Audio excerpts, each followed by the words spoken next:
Hello बच्चों, कैसे हो आप सब लोग। बच्चों, प्रयास 2.0 में हम लोग कैलकुलस कर रहे थे। पिछले चैप्टर हमने इनडेफिनिट इंटीग्रेशन खत्म किया था। और बच्चों, जैसा कि तुम लोग जानते हो, जनवरी का जेईई मेंस आ रहा है, जिसमें काफी ज्यादा खलबली मची हुई है सबके दिमाग में। तो हमने सोचा क्यों ना पहले ऐसे इंपॉर्टेंट चैप्टर्स कर लिए जाएं जिसको बेसिकली बहुत इजीली आप कर भी सकते हैं और जिनको में स्कोर भी कर सकते हैं, राइट। ऑल्दो हम लोग कैलकुलस चल रहे थे, एक ऑर्डर से चल रहे थे, वो ऑर्डर पूरा कंप्लीट तो देखो करना ही है, सारे चैप्टर्स करने हैं, बट पहले मैंने सोचा वेक्टर 3D करा दिया जाए। बहुत सारे बच्चों की रिक्वेस्ट भी आ रही थी और वो सही रिक्वेस्ट भी है, मुझे भी ठीक लगी, क्योंकि इससे बेटा क्वेश्चंस को स्कोर करना इसमें बहुत इजी है। छोटे छोटे चैप्टर्स हैं, vectors and 3D, vectors 3D हो गया, स्टैटिस्टिक्स हो गया, ये सब इनके क्वेश्चंस पक्के हैं और इनमें बहुत इजीली आप स्कोर कर सकते हैं। तो पहले ये चैप्टर्स करेंगे। कैलकुलस को हम थोड़ा सा ब्रेक दे दिया, एक तरह से पॉज ले लिया हमने, समझ लीजिए। इनडेफिनेट इंटीग्रेशन हमने किया है, उसमें आपको थोड़ा टाइम भी मिल जाएगा प्रैक्टिस करने का। एंड डिफरेंशियल कैलकुलस में भी हमारा भी एप्लीकेशन ऑफ डेरिवेटिव से हम रिज्यूम करेंगे, राइट। एप्लीकेशन ऑफ डेरिवेटिव को हम कंटिन्यू करेंगे, बट पहले हम वेक्टर 3D और ये सब थोड़े इंपॉर्टेंट चैप्टर जो स्कोरिंग भी हैं, जिससे कॉन्फिडेंस बढ़ जाए कि हाँ यार चलो ये अपना हो गया, इसमें तो इसके तो 2-3 सवाल जो आने वाले हैं वो अपने पक्के हैं, राइट। तो इसलिए उस उद्देश्य के साथ, उस स्ट्रैटेजी के साथ वेक्टर्स एंड 3D पढ़ेंगे। बहुत ज्यादा मुश्किल चैप्टर नहीं है बेटा ये, बट हाँ, ट्वेल्थ का थोड़ा बहुत इसमें यूज होने वाला है, जो ट्वेल्थ में आप ऑलरेडी पढ़ चुके हैं। तो हम बिल्कुल फंडामेंटल से शुरू करने वाले हैं। वेक्टर्स में क्या पढ़ेंगे बेटा, आज देखते हैं लेक्चर नंबर 1 में। तो बच्चों देखो, सबसे पहले तो हम वेक्टर्स में ये देखेंगे टाइप्स ऑफ वेक्टर्स। अलग अलग तरीके के वेक्टर्स होते हैं, कुछ डेफिनेशंस होती हैं, नाम होते हैं। वो अगर हमें पता नहीं होंगे उनके नाम या डेफिनेशन, तो प्रॉब्लम में हम उन्हें यूज नहीं कर पाएंगे, राइट। इसलिए वो नाम हमें आने जरूरी हैं सारे। उसके बाद मैं सीधे आपको डॉट प्रोडक्ट पर ले जाऊंगा। भाई देखो, वैसे तो मैं भी जानता हूं, इससे पहले काफी सारी चीजें हैं भाई, resultant of vectors, vector law of addition, triangle law, parallelogram law, this and that. ये सब चीजें बेटा तुम इतनी बार कर चुके होगे फिजिक्स में भी और क्लास 12th में भी, कि मैं इनको एज थ्योरी अलग से नहीं करवा रहा, राइट। क्योंकि जहां क्वेश्चन में यूज होगा वो वहीं क्वेश्चन में बता दूंगा तुम्हें, राइट। बट थ्योरी अलग से करने में बेटा टाइम वेस्ट ही होना है। तुम सब लोग ये सब जानते हो कि 11th क्लास के बच्चे तो होनी की वेक्टर पहली बार देख रहे हो क्या होता है, राइट। तुम्हें पता है what is a vector, magnitude है, डायरेक्शन है, उसका एडिशन कैसे होती है, सब्ट्रैक्शन कैसे होती है। तुम्हें डॉट प्रोडक्ट भी वैसे तो पता है, मुझे पता है, तुम्हें डॉट एंड क्रॉस भी आता है, बट बेटा इसके हम एप्लीकेशंस देखेंगे, मैथ्स में कैसे ये यूज होता है, तो ये पढ़ना जरूरी है। तो आज की क्लास मेजरली हमारा डिस्कशन बिल्कुल बेसिक्स ऑफ वेक्टर्स के बारे में होने वाला है, एंड बेटा डॉट प्रोडक्ट के बारे में होने वाला है, राइट। क्रॉस प्रोडक्ट में भी पहुंचेंगे, अगली क्लास तक पहुंचेंगे। तो बहुत फंडामेंटल से नहीं जाऊंगा मैं क्योंकि वो टाइम वेस्ट हो जाएगा, बिल्कुल बोरिंग लगने लगेगा तुम्हें यार। अगर मैं तुम्हें ये बताने लग गया एडिशन ऐसे होती है, सब्ट्रैक्शन ऐसे होती है, रिजल्टेंट ऐसे लेते हैं, पोजीशन वेक्टर ये होता है, वो सब चीजें हम प्रॉब्लम्स में यूज कर लेंगे, तुम्हारा सब कवर हो जाएगा। So no need to worry, आपको समझ सब कुछ आ जाएगा।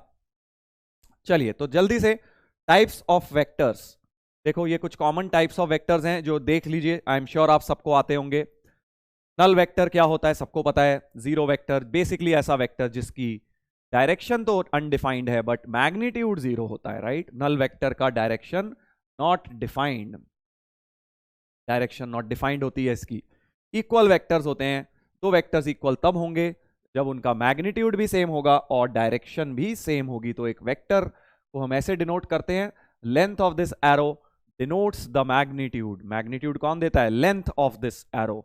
और डायरेक्शन जो है इस वेक्टर की, वो क्या देता है, डायरेक्शन ऑफ द वेक्टर। तो वेक्टर के बारे में दो चीजें होती हैं, तुम सब जानते हो यार, स्केलर वेक्टर में डिफरेंस, उन सब में हम नहीं जा रहे हैं। वेक्टर का मैग्नीट्यूड और डायरेक्शन दोनों होती हैं। उसके बाद two vectors are said to be equal if they have same magnitude and direction and represents the same physical quantity, ठीक है। उसके बाद यूनिट वेक्टर, सभी लोग जानते हैं यूनिट वेक्टर का मतलब क्या होता है, जिसका मैग्नीट्यूड 1 होता है। कैप से डिनोट करते हैं, A cap is generally written as a vector upon magnitude of a। a vector है ये, this is a vector upon magnitude of A को हम ए कैप से रिप्रेजेंट करते हैं। तुम सब लोग ये जानते ही हो यार। अब ज्यादा इंपॉर्टेंट चीजों पर आ जाते हैं। The next to definitions, that is collinear vectors क्या होते हैं। बहुत सारे बच्चे कंफ्यूज रहते हैं कोलिनियर वेक्टर और कोप्लेनर वेक्टर्स में, तो आपको इसमें कंफ्यूज नहीं होना है बेटा, बहुत ज्यादा काम की चीज है। सिंपल लैंग्वेज में मैं आपको समझा देता हूं। देखो, कोलिनियर वेक्टर्स से कंफ्यूजन इसलिए होता है क्योंकि हम कोलिनियर पॉइंट्स के बारे में सोच के चलते हैं। देखो, पॉइंट्स कोलिनियर कब होते थे, याद करो, 2 पॉइंट्स तो सर हमेशा ही कोलिनियर होते हैं, 2 पॉइंट्स तो हमेशा कोलिनियर मतलब एक स्ट्रेट लाइन पे लाया करते थे। पॉइंट्स की बात कर रहा हूं अभी, वेक्टर की नहीं, पॉइंट्स की बात कर रहा हूं। तो 2 points are always collinear. But अगर 3 पॉइंट कोलिनियर हैं तो 3 पॉइंट्स कोलिनियर तब होते हैं जब वो तीनों एक स्ट्रेट लाइन पर लाए करें। वेक्टर्स में बेटा ऐसा नहीं होता। वेक्टर में आपको क्या करना होता है, 2 vectors are set to be collinear. ये देखिए, 2 vectors are said to be collinear if their directed line segment are parallel। क्या मतलब है इसका, सिंपल लैंग्वेज में समझा देता हूं कि भाई आपके पास एक वेक्टर ये है, राइट, और दूसरा वेक्टर ये है। So these 2 vectors they are basically parallel to the same line, hence these vectors are called collinear. क्या सर उल्टा भी हो सकता है? बिल्कुल हो सकता है, ये भी वेक्टर की डायरेक्शन उल्टी भी हो सकती है। सो वेक्टर्स को कोलिनियर तब बोला जाता है if they are parallel to same line. ये देखिए, ये सब इसी के पैरेलल या एंटी पैरेलल हैं। आप ऐसे, ये वाला एंटी पैरेलल हो गया। तो अगर वेक्टर सेम लाइन के पैरेलल या एंटी पैरेलल हैं, such vectors are said to be collinear, right. तो ये बात अपने को याद रखनी है। कोलिनियर वेक्टर्स का मतलब क्या होता है, बेसिकली उनकी डायरेक्शन सेम होनी चाहिए और उसमें मैग्नीट्यूड कुछ भी हो सकता है। तो बी वेक्टर अगर ए के कोलिनियर है तो उसको लैम्डा टाइम्स ए लिख सकता हूं, क्योंकि आपने बोला कि सर डायरेक्शन सेम रखनी है, मैग्नीट्यूड कुछ भी हो सकता है। जैसे आई कैप के कोलिनियर क्या है, 2 I cap, 3 I cap, 4 I cap, सब उसके कोलिनियर हैं। तो बी के ए कोलिनियर होगा if B can be expressed as lambda times A vector where lambda is a scalar. Obviously lambda is not equal to 0, क्योंकि 0 हो जाएगा दिक्कत हो जाएगी। सो बी अगर लैम्डा टाइम्स ए एक्सप्रेस कर दिया, यही लिखा है यहां, या ए को लैम्डा टाइम्स बी कर दो, एक ही बात है, लैम्डा की जगह के ले लो, कोई फर्क नहीं पड़ता। तो इफ बी और A can be expressed as lambda times the other, then such vectors are said to be collinear vectors. अब नेचुरली दिमाग में आ रहा होगा कि सर कोलिनियर तो कुछ और ही होता था, यहां पे वेक्टर के लिए ऐसा क्यों कर दिया? तो बच्चों देखो, वेक्टर अगर कोलिनियर है तो हम वेक्टर यहां पर है अगर, तो वेक्टर तो एक फ्री वेक्टर है, राइट, ये वाले, तो इनको हम उठा के यहां भी तो रख सकते हैं। सो देयरफॉर वो कोलिनियर बन जाएंगे, ओवरलैपिंग भी आ जाएंगे, इस तरह से उनकी डायरेक्शन सेम हो जाएगी। तो वेक्टर क्योंकि क्या होते हैं, फ्री वेक्टर्स हैं ये वाले, ये सारे वेक्टर जो हम पढ़ रहे हैं वो फ्री वेक्टर्स पढ़ रहे हैं, मतलब they can be parallelly shifted to themselves. आप इस वाले वेक्टर को उठा के कहीं भी रख दीजिए, कोई फर्क नहीं पड़ता। यहां रख दीजिए इस वेक्टर को, कोई चेंज नहीं आएगा, यहां रख दीजिए, कोई चेंज नहीं आएगा, इनफैक्ट इसके ऊपर ही रख दीजिए, कोई चेंज नहीं है। क्यों सर? क्योंकि बेटा इस लाइन की डायरेक्शन भी चेंज नहीं करी हमने, एंगल विद एक्स एक्सिस की काइंड ऑफ सोचो सेम है, और लाइन की लेंथ भी चेंज नहीं करी, तो वेक्टर में कैसे फर्क आ जाएगा? So these are all free vectors. हम फ्री वेक्टर्स को पैरेलली उठा के कहीं भी रख सकते हैं, right, that is why they are collinear vectors. तो कोलिनियर वेक्टर सिंपल लैंग्वेज में तुम्हें बस इतना याद रखना है भाई कि बी को अगर लैम्डा टाइम से एक्सप्रेस कर दिया तो वो कोलिनियर वेक्टर बन जाएंगे, ठीक है भाई, right. So like vectors unlike vectors भी होगा इसी में। लाइक वेक्टर मतलब वो सेम लाइन पैरेलल है, और एंटी पैरेलल वाले अनलाइक वेक्टर्स हो जाएंगे। तो लाइक वेक्टर मतलब सेम डायरेक्शन, बिल्कुल सेम एरो भी, और अनलाइक मतलब एक ऊपर एक नीचे, इस तरह से एंटी पैरेलल को अनलाइक भी हम बोल लेंगे, राइट। चलिए, तो अब हम आ जाते हैं कोप्लेनर वेक्टर, नेक्स्ट डेफिनेशन। तो कोलिनियर अभी यूज करेंगे क्वेश्चंस में। कोप्लेनर वेक्टर्स ध्यान से सुनेंगे, कोप्लेनर में भी बहुत बच्चों को मैंने देखा है कंफ्यूज रहते हैं। तो देखो, मैंने तुम्हें एक बात बताई कि 2 पॉइंट्स हमेशा कोलिनियर होते हैं, 2 वेक्टर्स कोलिनियर होंगे, उसकी कंडीशन ये है। अब आ जाते हैं कोप्लेनर। कोप्लेनर मतलब होता है, देखो कोलिनियर का मतलब तो समझ गए, एक ही लाइन के पैरेलल हैं वो सारे। कोप्लेनर का मतलब है एक ही प्लेन में। जैसे अगर मान लीजिए ये वेक्टर है, ये वेक्टर है, ये वेक्टर है और ये वेक्टर है, ये सब प्लेन ऑफ द बोर्ड में ही बनाए हैं। अगर मैंने बोर्ड के प्लेन में फ्लैट 2 डायमेंशन में बनाए हैं तो ये कोप्लेनर हो गए। बट अगर मैं इस तरह से एक वेक्टर बाहर की तरफ निकाल देता लाइक दिस, तो ये फिर इसके प्लेन में नहीं है, तो ये एक वेक्टर क्या हो जाता, इनके नॉन कोप्लेनर हो जाता, राइट। तो कोप्लेनर का मतलब है कि भाई सारे वेक्टर, जितने भी वेक्टर्स की बात कर रहे हो, अगर वो कोप्लेनर हैं तो वो सेम प्लेन में लाए करें। अब एक मजेदार बात सुनो, बहुत ज्यादा काम की बात। जैसे मैंने थोड़ी देर पहले बताया था, बताया क्या था, तुम जानते ही हो कि 2 पॉइंट्स तो हमेशा कोलिनियर होते हैं। 2 पॉइंट्स हमेशा कोलिनियर होते हैं क्योंकि 2 पॉइंट्स हमेशा एक लाइन खींची जा सकती है। तो जैसे 2 पॉइंट्स हमेशा कोलिनियर होते हैं, वैसे ही बेटा 2 वेक्टर्स हमेशा कोप्लेनर होते हैं। बिल्कुल याद कर लो ये बात, that 2 vectors are always coplanar. ये देखो बोल्ड लेटर्स में मैंने लिखा हुआ है, दो वेक्टर अगर तुमने बनाए हैं तो उनको कोप्लेनर बनाने की कोई कंडीशन की आवश्यकता नहीं है, दो वेक्टर हमेशा ही कोप्लेनर होंगे। सर ये क्या बात हुई?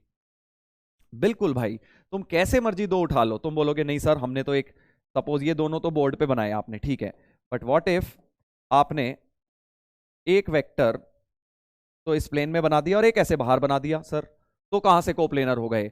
हो गए बेटा, इन दोनों से पास करता हुआ एक ना एक प्लेन तो एग्जिस्ट करेगा हमेशा, कोई भी तुम दो वेक्टर बना लो तुम्हें उन दोनों से पास करता हुआ एक ना एक प्लेन जरूर मिल जाएगा। सर राइट, ये वेक्टर है और एक वेक्टर ये है, तो एक प्लेन जरूर होगा जो इन दोनों वेक्टर्स को कंटेन कर रहा होगा। So therefore two vectors will always B coplanar, right? Two vectors हमेशा कोप्लेनर होंगे ही होंगे, उसकी आपको कोई कंडीशन नहीं लगानी, राइट?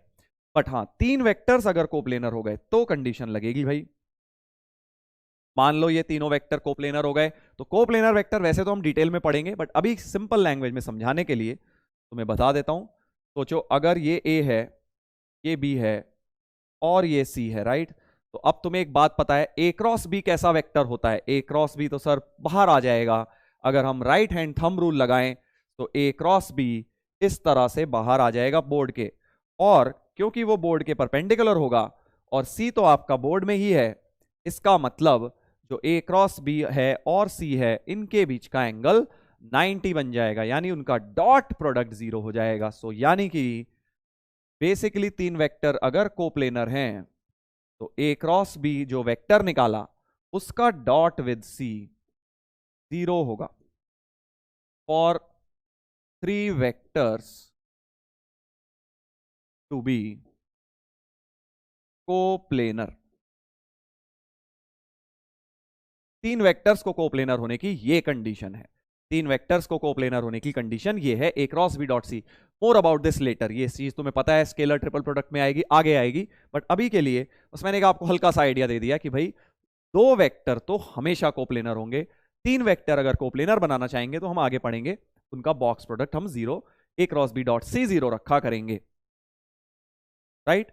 अभी इसके बारे में ज्यादा डेप्थ में मत जाओ, बस इतना समझो कि दो वेक्टर हमेशा कोप्लेनर हैं और कोप्लेनर का मतलब क्या है, सेम प्लेन में लाए करेंगे, राइट?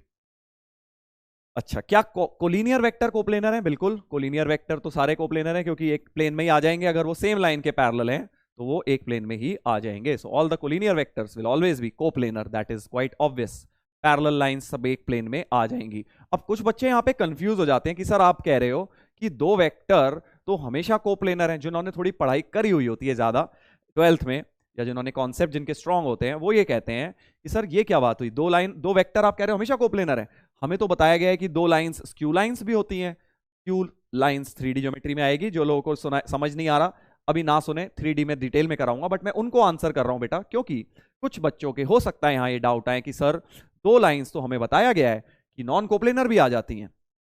क्यू लाइंस का एग्जाम्पल दे के बोलेंगे मुझे कि सर दो लाइंस आ गई non coplanar, Q lines non coplanar होती हैं, बिल्कुल ठीक बात है, बट सर आप तो कह रहे हो कि दो वेक्टर हमेशा कोप्लेनर आएंगे, ये क्या बात हो, ये तो कॉन्ट्राडिक्टरी बात हो गई सर। नहीं बेटा, लाइंस और वेक्टर में बहुत फर्क है। क्या फर्क है सोचो, दो स्ट्रेट लाइंस नॉन कोप्लेनर हो सकती हैं, बिल्कुल सही बात है। ये देखिए, ये दो ऐसे मैंने स्ट्रेट लाइन ले ली, राइट? ये एक के ऊपर एक है, ये दो स्ट्रेट लाइन क्यू लाइंस बन गई, राइट?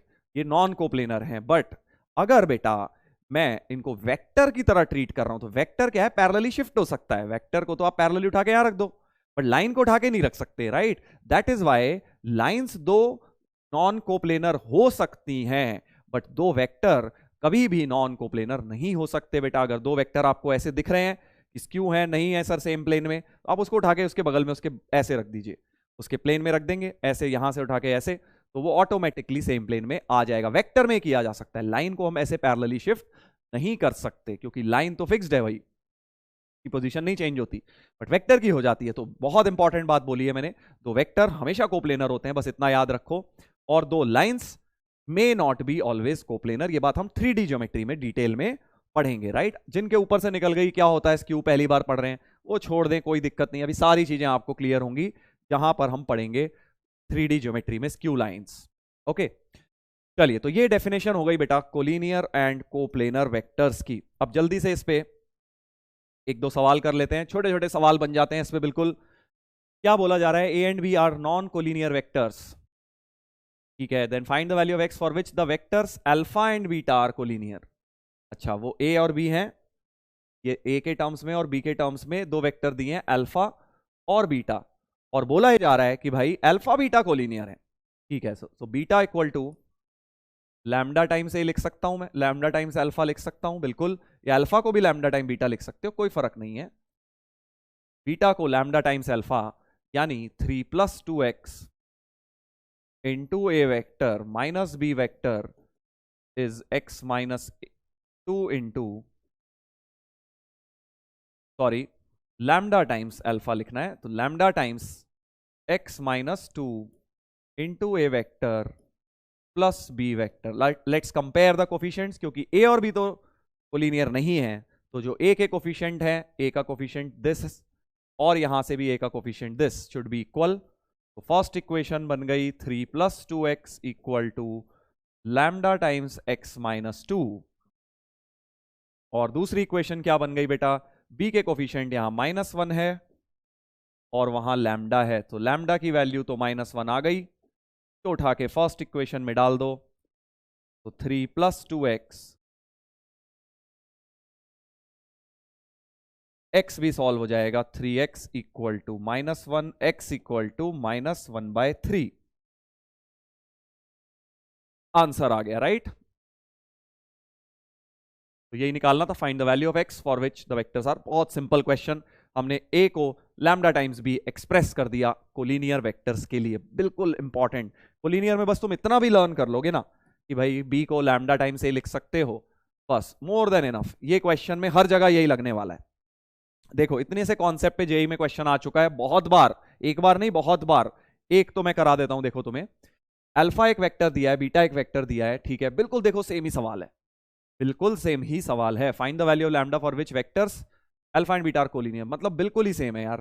तो बीटा इक्वल टू, अब लैम्डा मत लेना क्योंकि लैम्डा क्वेश्चन में दे दिया है, k टाइम्स अल्फा ले लो, beta equal to k times alpha, तो 4 लैम्डा माइनस 2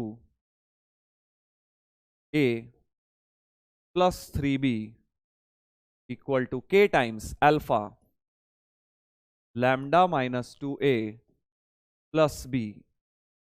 सीधे सीधे अब इक्वल करते हैं, 4 lambda minus 2 equal to k into lambda minus 2, 3 equal to k into, बस that's it, 3 equal to k, क्योंकि b का कोफिशिएंट k है और यहां 3 है, तो k 3 ऊपर डाल दो, बहुत ही मजेदार तरीके से लैम्डा निकल कर आ गया।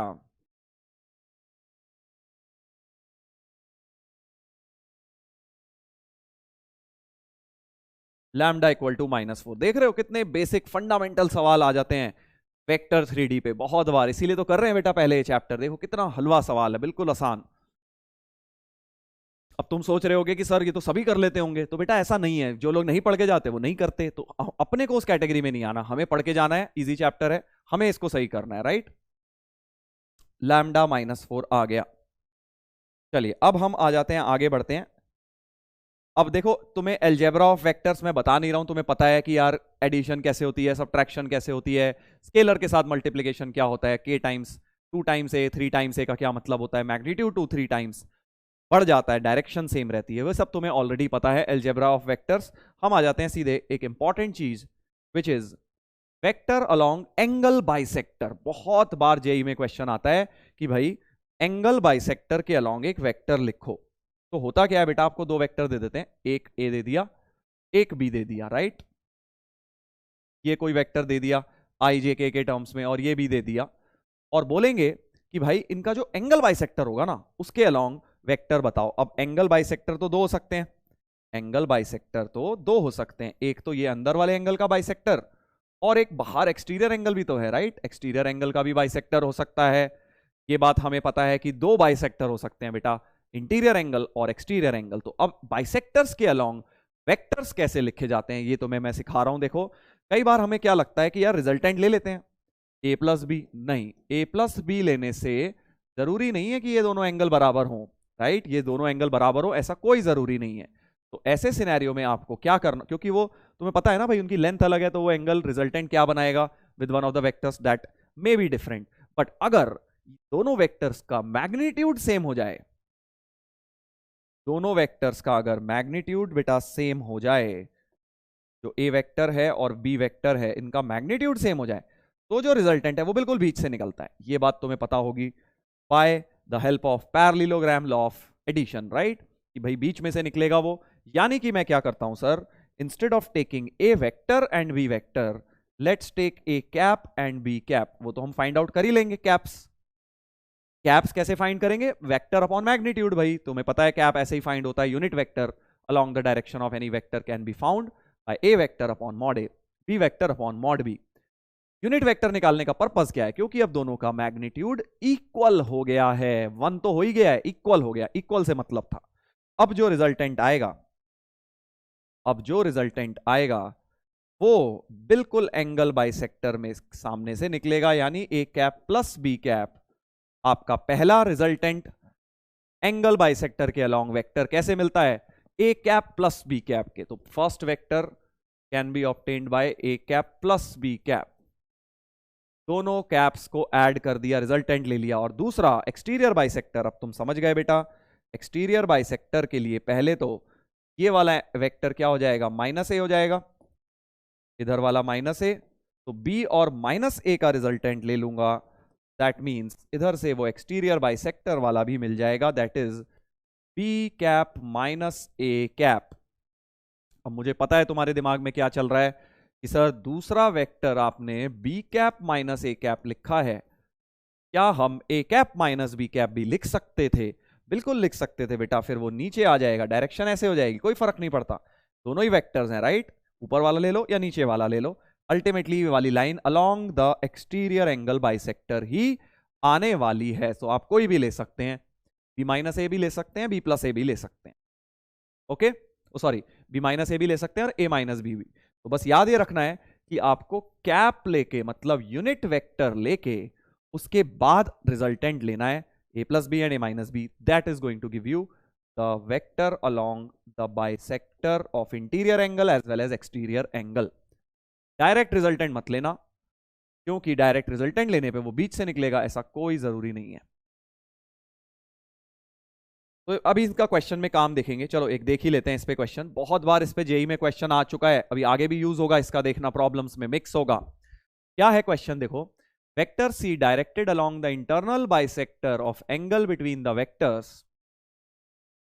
अच्छा, तो दो वेक्टर्स हैं, उसका एक वेक्टर ये है और इसका दूसरा ये है, उनके इंटीरियर बाइसेक्टर, मतलब इंटीरियर मतलब अंदर वाला, ए प्लस बी, ए कैप प्लस बी कैप की बात करना चाह रहे हैं वो।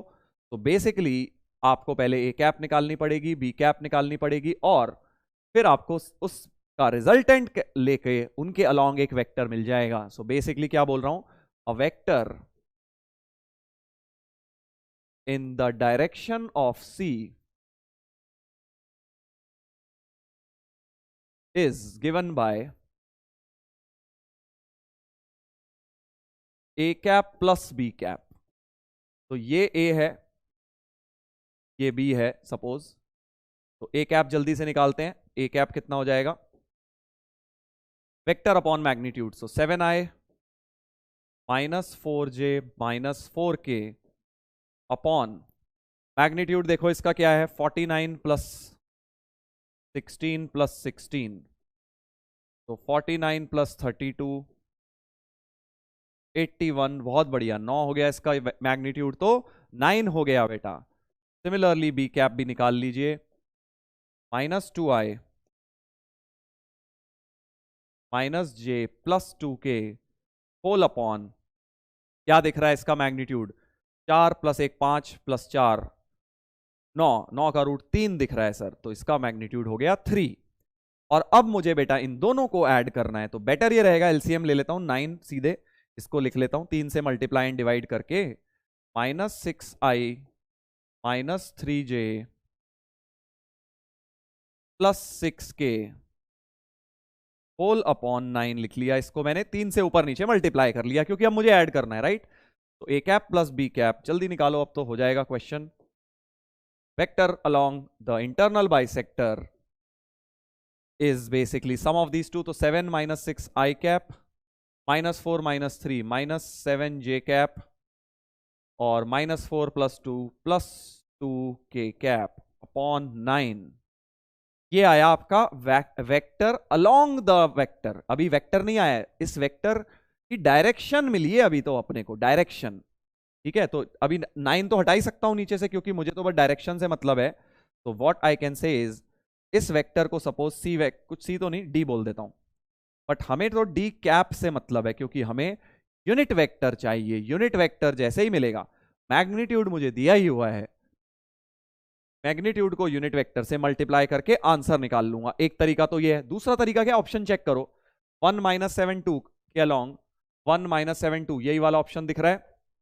और इसका मैग्नीट्यूड भी चेक कर लो, 5√6 आ रहा है तो ए कर देंगे, नहीं तो नन ऑफ दीज होगा आंसर। समझे क्या किया मैंने देख लिया डायरेक्शन 1 -7 2, 1 -7 2 इन लोगों ने बी और सी में तो दिया ही नहीं है, तो ये तो वैसे ही गलत हो गए, मतलब ए और डी बचा। तो अगर इसका मैग्नीट्यूड ये है 5√6 तो यही आंसर हो गया, right. So that is one way. The other way could be कि भाई आपने इसके अलोंग एक यूनिट वेक्टर निकाल लिया। ये यूनिट वेक्टर है क्या, 49 50, नहीं यूनिट वेक्टर तो नहीं है सर ये, कोई बात नहीं, तो हम यूनिट वेक्टर निकाल लेते हैं। आई कैप -7j + 2k अपॉन इसका मैग्नीट्यूड 50 + 4 √54, और ये अब यूनिट वेक्टर आ गया, इसको मल्टीप्लाई कर दो सी से, तो यही सी कैप भी हो जाएगा बेसिकली, क्योंकि हमारा वेक्टर सी इसी डायरेक्शन में है, यही डायरेक्शन है सी की। तो सी कैप को मॉड सी से मल्टीप्लाई कर दो तो सी वेक्टर हो जाएगा आई cap -7j + 2k whole upon √54 कितना होता है सर? सर 3√6 होता है, 9 6 54 होता है, और मैग्नीट्यूड है 5√6, इससे मल्टीप्लाई कर दो, √6 कट गया तो 5/3 इंटू दिस, बिल्कुल ठीक है, ये ऑप्शन ए।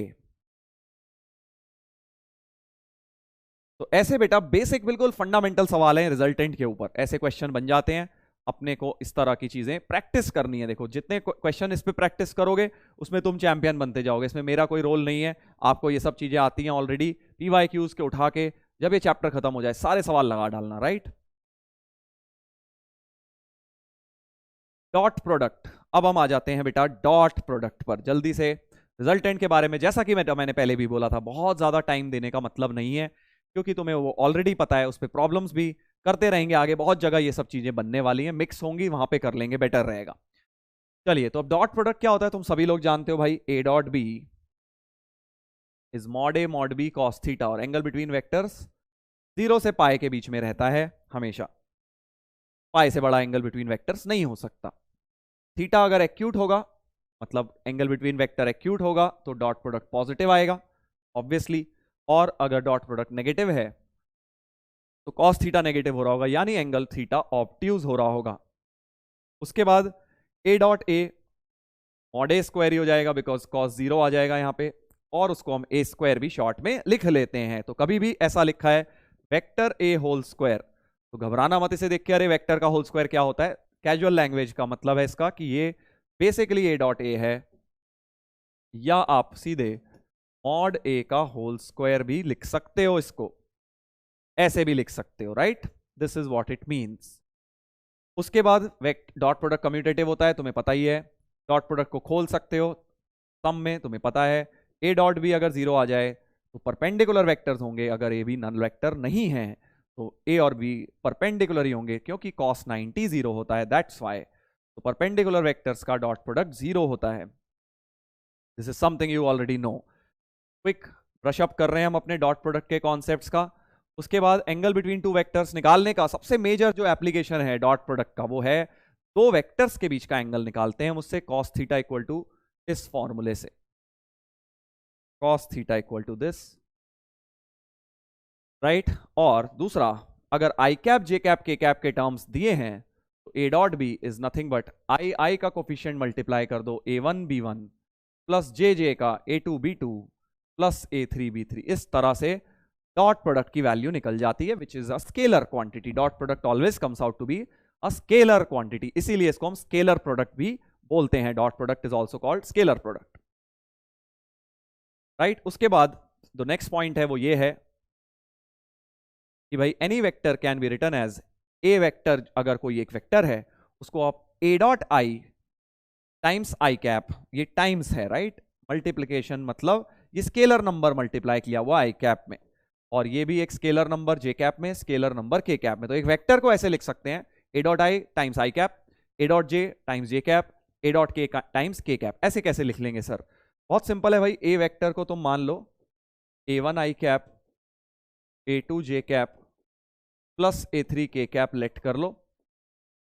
और अब एक बात बताओ, ए डॉट आई क्या है? आई कैप के साथ जब डॉट लोगे तो ए डॉट आई में सिर्फ A1 बच जाएगा, ये तो दोनों जीरो हो जाएंगे। ए डॉट जे क्या है? सिर्फ A2। ए डॉट के क्या है? सिर्फ A3। तो मैं ए डॉट आई बेसिकली A1 की जगह ए डॉट आई लिख सकता हूं, A2 की जगह ए डॉट जे, और A3 की जगह ए डॉट के। तो यही चीज बन जाएगी ना। तो हम एक वेक्टर को ऐसे भी एक्सप्रेस कर सकते हैं। काफी काम आ जाता है कई जगह, तो इसको देखेंगे कहां काम आता है इस तरह से एक्सप्रेस करना। We will see in questions. चलिए, डॉट प्रोडक्ट के बारे में ये बातें हो गई। अब डॉट प्रोडक्ट से रिलेटेड एक बहुत इंपॉर्टेंट एप्लीकेशन है जो जेई में बहुत पूछा जाता है, दैट इज प्रोजेक्शन लेना या कंपोनेंट निकालना। तो वो करवा देता हूं मैं आपको, वेरी वेरी इंपॉर्टेंट।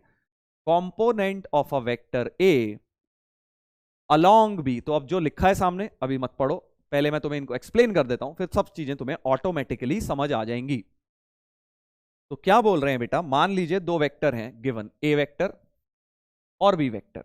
ओके, बोला जा रहा है कि भाई ए का प्रोजेक्शन निकालो अलोंग बी, मतलब बी के पैरेलल ए का प्रोजेक्शन, यानी ये वाली लेंथ। प्रोजेक्शन तो यही होती है ना, कंपोनेंट। अगर आपको कंपोनेंट बोल लो, प्रोजेक्शन बोल लो, एक ही बात है। अगर मैं आपको बोलता हूं कि भाई इस लाइन का इस पे प्रोजेक्शन बताओ, तो तुम ये वाली चीज बोल देते हो, right? That is how we calculate projection of vector along some vector. तो हमें बेसिकली अगर स्केलर प्रोजेक्शन की बात करनी है, देखो पहली बात कर रहे हैं scalar component of A along B, मतलब सिर्फ मैग्नीट्यूड की बात कर रहे हैं। यानी अगर इस फिगर में देखूं, इसको पी क्यू आर मान लेता हूं ट्राइंगल को, तो हमें पी आर लाइन की लेंथ के बारे में फाइंड आउट करने को बोला जा रहा है, राइट? गिवन क्या है सर? ये वेक्टर गिवन है, ये वेक्टर गिवन है, यानी ये वेक्टर गिवन है तो ये पी क्यू जो है, पी क्यू तो मॉड ए हो गई और ये थीटा हो गया। तो बेसिकली पी आर तो स्केलर प्रोजेक्शन हो गया is nothing but P Q cos theta. P Q cos theta ही तो होगा, और पी क्यू क्या है? मॉड ऑफ ए है। पी क्यू क्या है? Mod of A cos theta. Now cos theta is angle between these two vectors. Theta is the angle between two vectors. So cos theta को हटा के डॉट प्रोडक्ट से ला सकता हूं a dot b upon mod a mod b। Mod A cut गए, तो हमारे पास क्या आ गया बेटा? स्केलर प्रोजेक्शन की वैल्यू आ गई a dot b upon mod b। b upon mod b को आप लिख सकते हो a डॉट b कैप। तो वेरी वेरी इंपॉर्टेंट कि अगर हमने फर्स्ट वेक्टर का डॉट ले लिया सेकंड के कैप के साथ, first vector dot second cap, तो क्या मिलता है? फर्स्ट वेक्टर का प्रोजेक्शन मिल जाता है ऑन सेकंड वेक्टर, राइट? तो projection of first upon second is first dot second cap, ऐसे याद किया हुआ है मैंने। तो projection of first upon second is first dot second cap, scalar projection. Obviously magnitude है भाई, तो मॉड भी लगा लेना चाहिए, क्योंकि लेंथ इस लाइन की कहीं नेगेटिव ना आ जाए, डॉट प्रोडक्ट नेगेटिव आ गया तो गड़बड़ हो जाएगी। इसलिए mod of this should be written. इस पूरी चीज में एक मॉड भी लगा लेना चाहिए इस वाले में। स्केलर प्रोजेक्शन है क्योंकि ये मैग्नीट्यूड है ओनली, राइट? चलिए, तो ये बात हो गई scalar projection of a vector upon some another vector. Very very important, proof भी मैंने आपको करवा दिया। A dot B cap, B cap को उन्होंने ऐसे लिख लिया, ये क्या किया? स्क्वायर नहीं आना चाहिए था नीचे।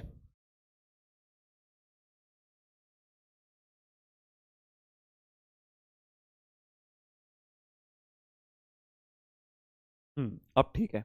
ए dot B upon mod B, यानी ए डॉट बी कैप भी बोल सकते हो आप इसको, ऐसे लिख लो A dot B cap, right? A dot B cap भी लिख सकते हो, जैसा मैंने प्रूव किया।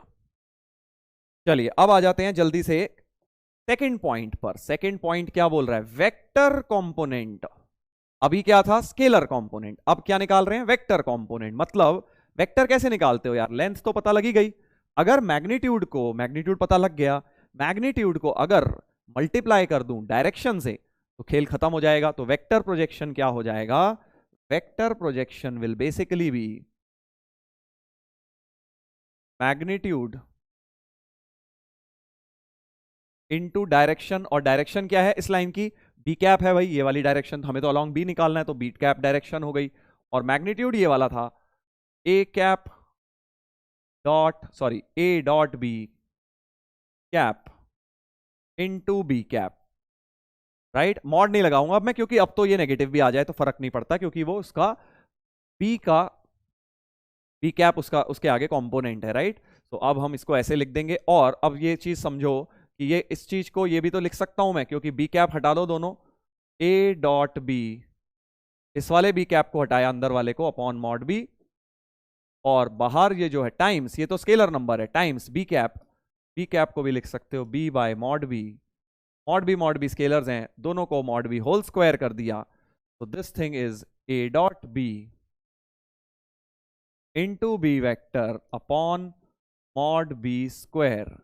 एक ही बात है, ये लिखूं चाहे मैं ऐसे लिख लूं, कैप्स में मुझे तो बेटर लगता है, तुम्हें अगर ऐसे बेटर है तो ऐसे लिख लीजिए, मुझे तो बेटर ये लगता है कि मैं इसको ऐसे लिख लूं, A vector dot B cap times B cap, ऐसे लिख लिया, बात एक ही है बेटा, वहां कैप लिख लिया वहां वेक्टर लिख लिया, दोनों सेम ही बातें हैं। तो फर्स्ट हो गया स्केलर कंपोनेंट, दूसरा हो गया वेक्टर कंपोनेंट। दोनों ही सिचुएशन में हमने पैरेलल टू बी यानी along B in the direction of B निकाला है, किसका, ए का component in the direction of B vector निकाला है बेटा। अब बहुत इंपॉर्टेंट चीज, अगला स्टेप जहां बहुत बच्चे कंफ्यूज रहते हैं, vector component of A perpendicular to B. क्या बोल रहा हूं, अभी तक हम क्या कर रहे थे, बी के पैरेलल निकाल रहे थे, मतलब बी के अलोंग निकाल रहे थे, बी की डायरेक्शन में निकाल रहे थे, किसका, ए का। अब ये नहीं बोल रहे, वो कह रहे हैं कि भाई अब तुम ए का बताओ परपेंडिकुलर टू बी, ए का वो कंपोनेंट बताइए जो बी के परपेंडिकुलर है। तो बहुत ही सिंपल है, कॉमन सेंस लॉजिकल चीज है, इसीलिए लोग सोच नहीं पाते ये क्या चीज है, कि आप ए वेक्टर में से ए का पैरेलल कंपोनेंट माइनस कर दो। देखो ये वाला क्या है, पैरेलल कंपोनेंट ही तो है, वेक्टर कंपोनेंट जो पैरेलल सेकंड पार्ट में निकाला था, अगर ए में से वो पैरेलल कंपोनेंट माइनस कर दो तो जो बचेगा वो परपेंडिकुलर कंपोनेंट ही बचेगा। बहुत ही मजेदार बात, देखो क्या बोल रहा हूं, इधर देखो, ये आपका ए था, ये बी था, ठीक है जी, ये आपने ए पैरेलल निकाला, ये आपने ए पैरेलल निकाल लिया ऐसे कुछ, तो ए परपेंडिकुलर जो होगा वो, तो ये है ए पैरेलल ऐसे लिख दिया, और ये लिख दिया ए परपेंडिकुलर, ठीक है, ये ए है। तो ए पैरेलल जो होगा और ये जो परपेंडिकुलर है किसके, इसके, वो हमेशा इन दोनों का सम ए होगा। परपेंडिकुलर कंपोनेंट जो मिलेगा, A perpendicular will always be A vector minus A parallel component. ऐसा क्यों सर, देखो बहुत ही सिंपल सा लॉजिकल तुम्हें एक्सप्लेनेशन देता हूं, कि अगर तुम्हें लग रहा है कि यार ये जो परपेंडिकुलर कंपोनेंट है ना, या ये जो a माइनस ए पैरेलल है, जो a माइनस ए पैरेलल, तो यही वाला वेक्टर है, अभी वो परपेंडिकुलर है, बस ये प्रूफ करना है। तो देखो अगर ये परपेंडिकुलर नहीं होता, उल्टा करता हूं, अगर a माइनस ए पैरेलल, मैं कह रहा हूं a माइनस ए पैरेलल हमेशा परपेंडिकुलर आएगा, किसके, p के, यानी पैरेलल कंपोनेंट के, राइट, इसके हमेशा परपेंडिकुलर आएगा। तो मैं इसको उल्टा प्रूफ कर देता हूं, कि मान लो कि तुम कह रहे हो नहीं ये है sir, a minus A parallel जो वेक्टर है वो ये है, तो अब अगर ये परपेंडिकुलर नहीं है, अपनी गिवन लाइन के परपेंडिकुलर नहीं है ये, अगर अपनी ये गिवन लाइन के परपेंडिकुलर नहीं है, तो भाई इसका भी तो कुछ स्केलर तो मान लो ऐसा है कुछ, तो इसका भी तो कुछ कंपोनेंट आ जाता ना पैरेलल के अलोंग, इसका भी कुछ, अगर a माइनस ए पैरेलल तुम कह रहे हो कि a minus A parallel perpendicular नहीं है सर, ये कुछ एंगल पे इंक्लाइंड है, तो इसका भी तो कुछ कॉस कंपोनेंट आ जाता, मतलब ये और प्रोजेक्शन दे देता, बट प्रोजेक्शन तो एक आ चुका जितना आना था, ए का प्रोजेक्शन ए पैरेलल ऑलरेडी आ चुका है। तो कौन सा एंगल होता है जिसका कोई प्रोजेक्शन नहीं आता, 90 डिग्री, राइट। दैट्स वाई जो बचा हुआ वेक्टर है उसको परपेंडिकुलर ही बनना पड़ेगा अपने पैरेलल कंपोनेंट से, यानी हमने लॉजिकली ये प्रूव कर दिया कि a माइनस ए पैरेलल जो वेक्टर बचा होगा a में से जो बचा है वो पूरा का पूरा परपेंडिकुलर होगा, क्योंकि अगर परपेंडिकुलर नहीं होता तो उसका भी कुछ प्रोजेक्शन आता और वो अलाउड नहीं है, क्योंकि जितना प्रोजेक्शन आना था वो आ चुका है। और ऐसा एंगल जिसका कोई प्रोजेक्शन नहीं बनता ऑब्वियसली वो 90 डिग्री है, क्योंकि 90 डिग्री cos 90 करोगे 0 हो जाता है। हेंस वेरी वेरी इंपॉर्टेंट, अगर एग्जाम में कभी भी बेटा पूछ लें कि ए का परपेंडिकुलर प्रोजेक्शन बताओ, परपेंडिकुलर कंपोनेंट बताओ, तो आपने कुछ नहीं करना, पैरेलल कंपोनेंट पहले निकालना ही है और ए में से वो माइनस कर देना है। बहुत ही मजेदार चीज है ये, पूछी जा सकती है जेई में। तो ये तीन चीजें मैंने यहां पर लिखी हुई थी, बस ये तीन तरह के प्रोजेक्शन एक बार क्विकली समराइज कर रहा हूं। सबसे पहले scalar projection parallel to B, A dot B cap, ठीक है। दूसरा vector projection parallel to B, A dot B cap तो था ही, उसमें बी कैप और मल्टीप्लाई कर दिया तो A dot B cap times B cap, times B cap. ये मत सोचना यहां भी डॉट है, नहीं, डॉट प्रोडक्ट तो ऑलरेडी स्केलर नंबर बन चुका है, ये स्केलर इनटू सम वेक्टर लिखा हुआ है, 2 बी कैप 3 बी कैप ऐसे कुछ होगा वो। और finally vector component of A perpendicular to B मिल जाता है ए में से, ओरिजिनल वेक्टर ए में से पैरेलल कंपोनेंट माइनस करके जो बचेगा वो पूरा परपेंडिकुलर ही होगा। चलिए जल्दी से अब इसमें कुछ प्रॉब्लम्स कर लेते हैं। एक तो बिल्कुल ही फंडामेंटल जो अभी सीखा है बिल्कुल इसी को हम निकाल लेते हैं। क्या बोल रहे हैं, find the projection of a vector A along B, ठीक है, and also find component of A perpendicular to B. तो बिल्कुल ही सेम, जल्दी से कर दो। सबसे पहले तो ए डॉट बी कैप होता है, राइट, सबसे पहले मुझे कैप निकाल लेना चाहिए बी का। तो projection of A on B यानी बी वाले का कैप निकलेगा, बी कैप हो गया 2i माइनस 2j प्लस के अपॉन 4 4 8 1 9 3, 3 है इसका मैग्नीट्यूड, सॉरी ए कैप नहीं होता है, ए वेक्टर डॉट बी कैप होता है, सिर्फ कैप बी में आता है। तो अब जल्दी से ए वेक्टर का which is 3i plus 2j plus 2k, इसका डॉट विद बी कैप ले लेता हूं तो स्केलर प्रोजेक्शन आ गई, यानी ये मैग्नीट्यूड आ गया 3 into 2/3 minus 2 into 2/3 plus 2 into 1/3, 6 minus 4, अरे यार डॉट प्रोडक्ट ही 0 आ गया, नहीं 6 माइनस 4 प्लस 2 नहीं आया 0, तो ये आ गया अपॉन 3, 6 माइनस 4 प्लस 2 8 माइनस 4/3, तो 4/3 तो मैग्नीट्यूड आ गया किसका, scalar projection along the vector B. तो अब ए पैरेलल कंपोनेंट लिख लेता हूं, ए पैरेलल क्या होगा, ये वाला मैग्नीट्यूड टाइम्स बी कैप, मतलब ये जो 4/3 निकाला है इसको बेटा बी कैप से मल्टीप्लाई कर दीजिए,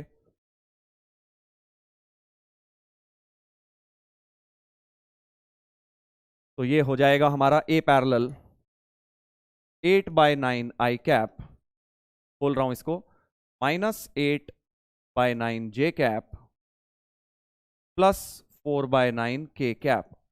ये वेक्टर कंपोनेंट कौन सा आया, पैरेलल टू बी आ गया, ये vector component of A parallel to B आ गया, राइट। फर्स्ट पार्ट का आंसर आ चुका है, projection of A along B, ये हो गया वेक्टर फॉर्म, ये हो गया उसका स्केलर फॉर्म। अब निकालना है ए परपेंडिकुलर कंपोनेंट, तो अभी बताया ए में से ए पैरेलल कंपोनेंट माइनस कर दो, यानी 3i plus 2j plus 2k जो ए वेक्टर था उसमें से ये माइनस कर दीजिए 8i/9 माइनस 8/9j, दोनों को सिंप्लीफाई कर लीजिए जल्दी से, आई कैप के सब्ट्रैक्ट होंगे, तो 9 3 27, 19/9 आई कैप, 19/9 आई कैप, 18 माइनस 8 10/9 जे कैप, 2k माइनस 4/9 18 माइनस 4, एक सेकेंड ये माइनस माइनस प्लस होना था, तो 18 प्लस 8 होना था, 18 प्लस 8 26/9 जे कैप, और 2k माइनस 4/9 के, 18 माइनस 4 14/9 के कैप।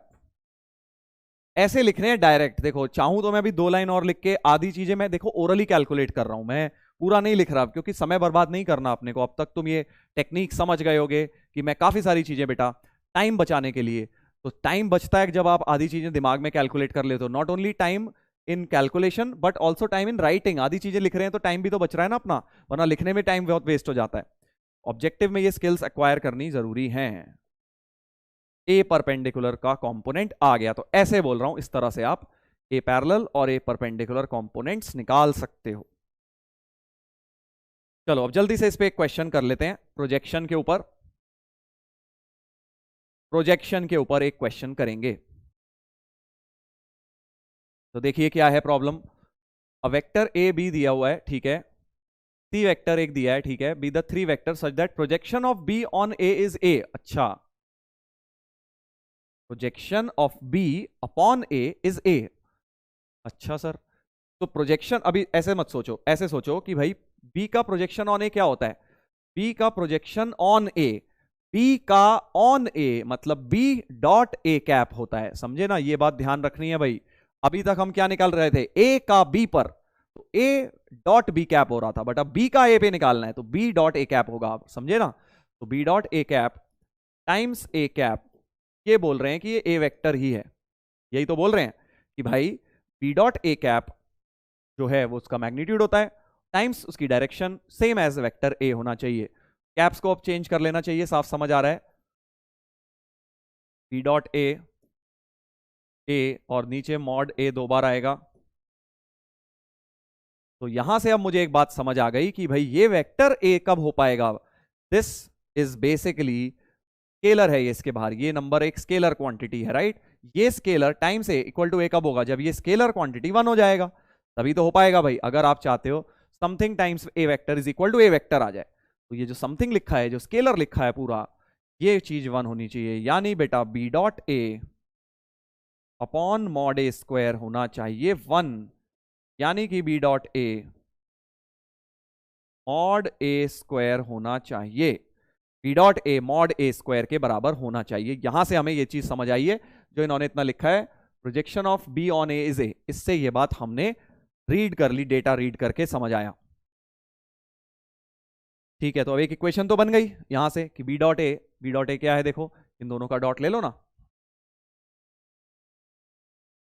बी डॉट ए का मतलब B one plus B two root two into root two, two हो गया, equal to mod A square, mod A square तो दिख रहा है 1 1 2 4।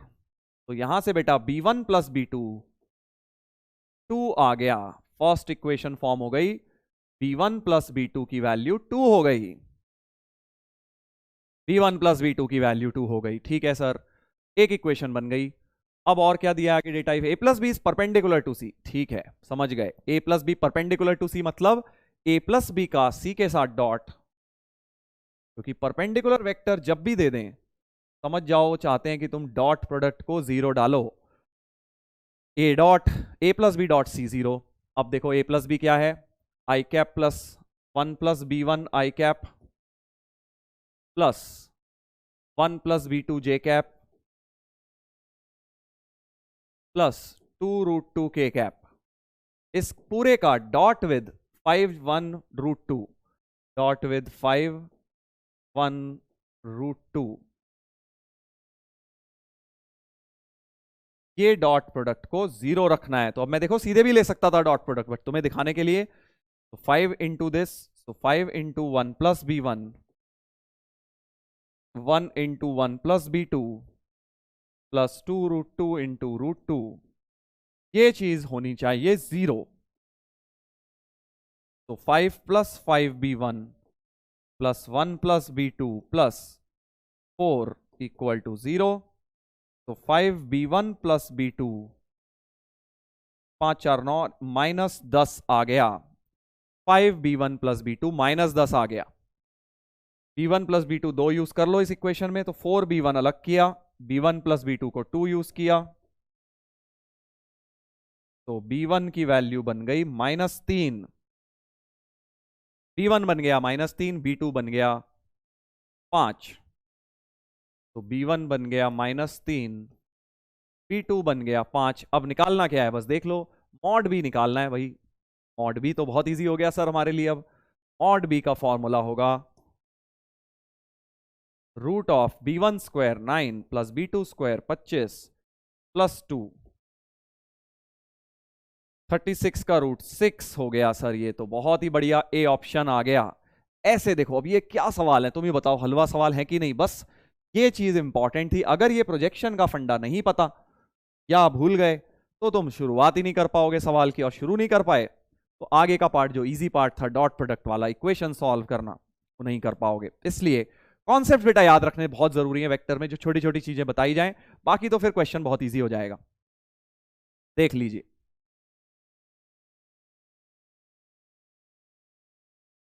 तो ये बात हो गई बेटा प्रोजेक्शन की। अभी हमने सिर्फ बात किसकी करी? डॉट प्रोडक्ट में प्रोजेक्शन की। ठीक है, अब हम डॉट प्रोडक्ट में और जनरल एग्जाम्पल्स करते हैं, थोड़े और एप्लीकेशंस ऑफ डॉट प्रोडक्ट। तो एक बहुत ही कॉमन एग्जाम्पल है, बहुत कॉमन, इनफैक्ट इसको याद ही रख सकते हो आप।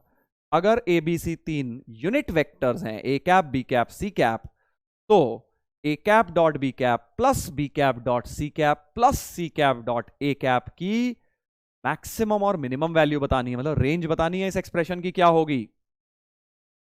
रेंज बतानी है। अब देखो जल्दबाजी में लोग क्या गलतियां करते हैं, पहले वो बता देता हूं तुम्हें। गलती ये करते हैं कि सर अच्छा ए कैप डॉट बी कैप, तो sir mod A mod B cos alpha हो गया। मॉड ए मॉड बी तो 1 है क्योंकि आपने डॉट बोला, यानी कॉस अल्फा ही हो गया है। तो A cap dot B cap को मैं कॉस अल्फा लिख सकता हूं, where alpha is the angle between A and B. ठीक है, और वैसे ही उसको B cap dot C cap को सपोज कॉस बीटा लिख दिया और उसको कॉस गामा लिख दिया सर। तो इसकी मैक्सिमम वैल्यू तो 3 है सर, और मिनिमम -3 है। मैक्सिमम 3 है, मिनिमम -3, क्योंकि 3 कॉस की टर्म्स है सर, हमें पता है मैक्सिमम इनकी 3 होती है और मिनिमम -3 होती है। गलत हो गया। क्या गलत हो गया? अच्छा ये सोचो कब होती है, तो अपने आप तुम्हें आंसर मिल जाएगा कि 3 और -3 कब होती है। 3 कब होती है? जब तीनों जीरो हो जाए। अल्फा बीटा गामा जीरो हो सकते हैं क्योंकि तीनों के तीनों पैरेलल वेक्टर अगर हो गए तो भाई, तीनों पैरेलल अगर हो गए तो तीनों के बीच में एंगल 0 आ जाएगा, यानी बेटा मैक्सिमम तो 3 हो जाएगी। Max value of this expression E बोल देता हूं इसको, तो ई मैक्स तो 3 है, बिल्कुल ठीक। जब पैरेलल हो जाएंगे तीनों के बीच में एंगल 0 0 0 हो जाएंगे, यानी cos 0 1 cos 0 1 cos 0 1, 3 हो जाएगी मैक्स वैल्यू। बट मिनिमम के लिए अब तुम्हें तीनों -1 चाहिए। तो -1 कब होते हैं? जब एंगल बिटवीन वेक्टर्स पाई होता है, क्योंकि cos पाई -1 होता है, राइट। अल्फा कितना होना पड़ेगा? पाई। तो अब तुम सोचो, अगर ए कैप ऐसा है, बी कैप ऐसा है, ये हो गया इसके बीच में पाई। अब आप चाहते हो कि बी कैप और सी कैप के बीच में भी पाई आ जाए, चलो ठीक है, तो फिर पाई आ गया बी कैप और सी कैप। बट अब ए कैप और सी कैप के बीच में भी पाई नहीं आ पाएगा। तो अगर दो के बीच में पाई आ चुका, तीसरे पेयर के बीच में पाई नहीं आएगा, इसलिए तीनों -1 नहीं ले पाएंगे बेटा। तीनों की -1 वैल्यू नहीं हो सकती। तो फिर क्या है सर? बहुत इजी है फिर तो। इसको माइनस, ये दो को -1 रख दो, एक को 1 रख दो। ये नेक्स्ट क्वेश्चन ये आता है कि सर दोनों को माइनस नहीं, तीनों को माइनस नहीं रख सकते। कोई बात नहीं, आपने दो को बोला -1 रख देंगे, और तीसरे को पैरेलल बन गया ना तीसरा, आप दिखा ही रहे हो ए और सी पैरेलल हो गए, मतलब तीसरे को cos 0 मतलब 1 रख दो सर। ये भी गलत है, ये भी गलत है सर। ये क्या बात हुई, हमने तो इसको सही मान के कर दिया। नहीं बेटा, ये गलत क्यों है? आपने एक अजम्पशन ले लिया ना यहाँ तो, कि भाई मिनिमा जो आएगा वो पाई पर ही आएगा। क्यों आएगा?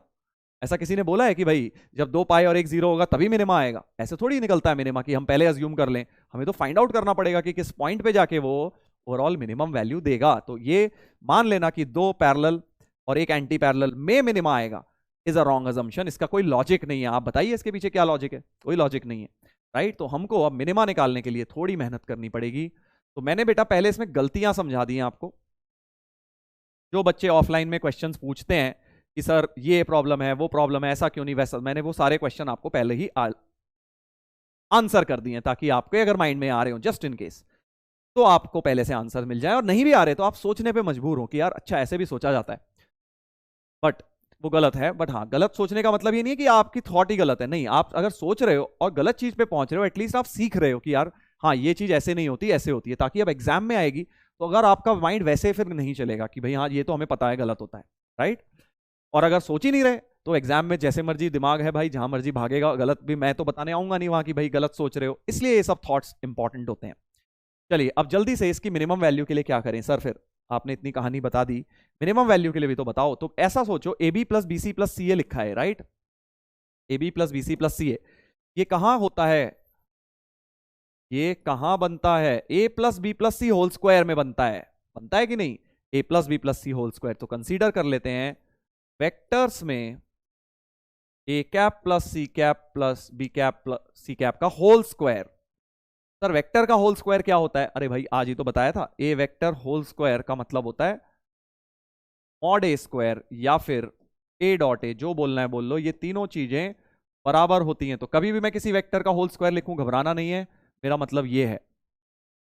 और इसमें नॉर्मल फॉर्मूले अपने लग जाते हैं, ए स्क्वायर ए कैप का स्क्वायर प्लस बी कैप का square plus C cap square plus 2 A cap dot B cap plus B cap dot C cap plus C cap dot A cap greater than equal to 0। Consider किया मैंने ये expression, क्या consider किया मैंने, whole square है ना भाई, तो A cap dot plus B cap plus C cap का whole square greater than equal to 0, तो ले ही सकता हूं मैं, स्केलर नंबर है,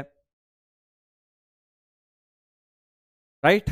और मैंने उसको ए प्लस बी प्लस सी खोल दिया ऐसे। क्यों खोला है सर, क्योंकि बेटा ये मुझे तीनों 1 दिख रहे हैं, मैग्नीट्यूड्स हैं तो 1 यूनिट वेक्टर्स के, और ये चीज अपना ई बन गया जो हमें चाहिए, ई, राइट। तो 1 plus 1 plus 1 plus 2e greater than equal to 0, so 3 plus 2e, तो e की value greater than equal to -3/2 हो गई। तो मिनिमम वैल्यू बेटा मिल गई e की -3/2 है, e की मिनिमम वैल्यू -3/2 है, और मैक्सिमम वैल्यू तो हमने पहले ही देख ली थी कि 3 है। तो वेरी वेरी इंपॉर्टेंट, e की रेंज -3/2 से 3 है। सर -3/2 कब आएगा ये तो दिखा दो बेटा, ऐसे आएगा जब तीनों वेक्टर 120 डिग्री पे अलाइंड होंगे एक दूसरे के साथ, इस सिचुएशन में मिनिमा अकर करेगा, ये हमने यहां से देखा, -3/2 आएगा। तुम देख लो, अगर तुम तीनों को 120 120 120 रख दो, -12 -12 3 बार आ जाएगा, -3/2 बन जाएगा। तो मिनिमा के लिए the vector should be aligned like this, ये हमने यहां से प्रूव कर लिया। मिनिमम वैल्यू -3/2, मैक्सिमम वैल्यू 3 इस एक्सप्रेशन की होगी। वेरी वेरी इंपॉर्टेंट, याद रखना है बेटा, ये बहुत काम की चीज है। क्वेश्चन इस पे बन जाते हैं सीधे सीधे ऑब्जेक्टिव।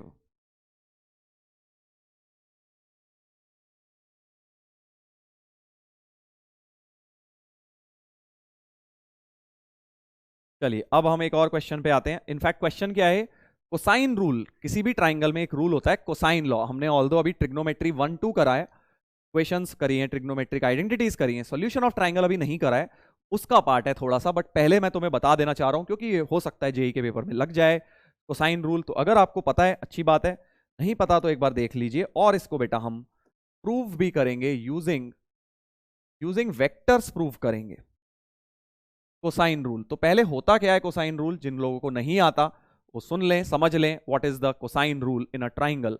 तो देखो किसी भी ट्राइंगल को लिखने का स्टैंडर्ड तरीका ये होता है, ए के सामने वाली साइड स्मॉल ए, बी के सामने स्मॉल बी, और सी के सामने बेटा स्मॉल सी होती है साइड, राइट। ये स्टैंडर्ड तरीका है, मतलब कोई इसमें आर्ग्यूमेंट नहीं है।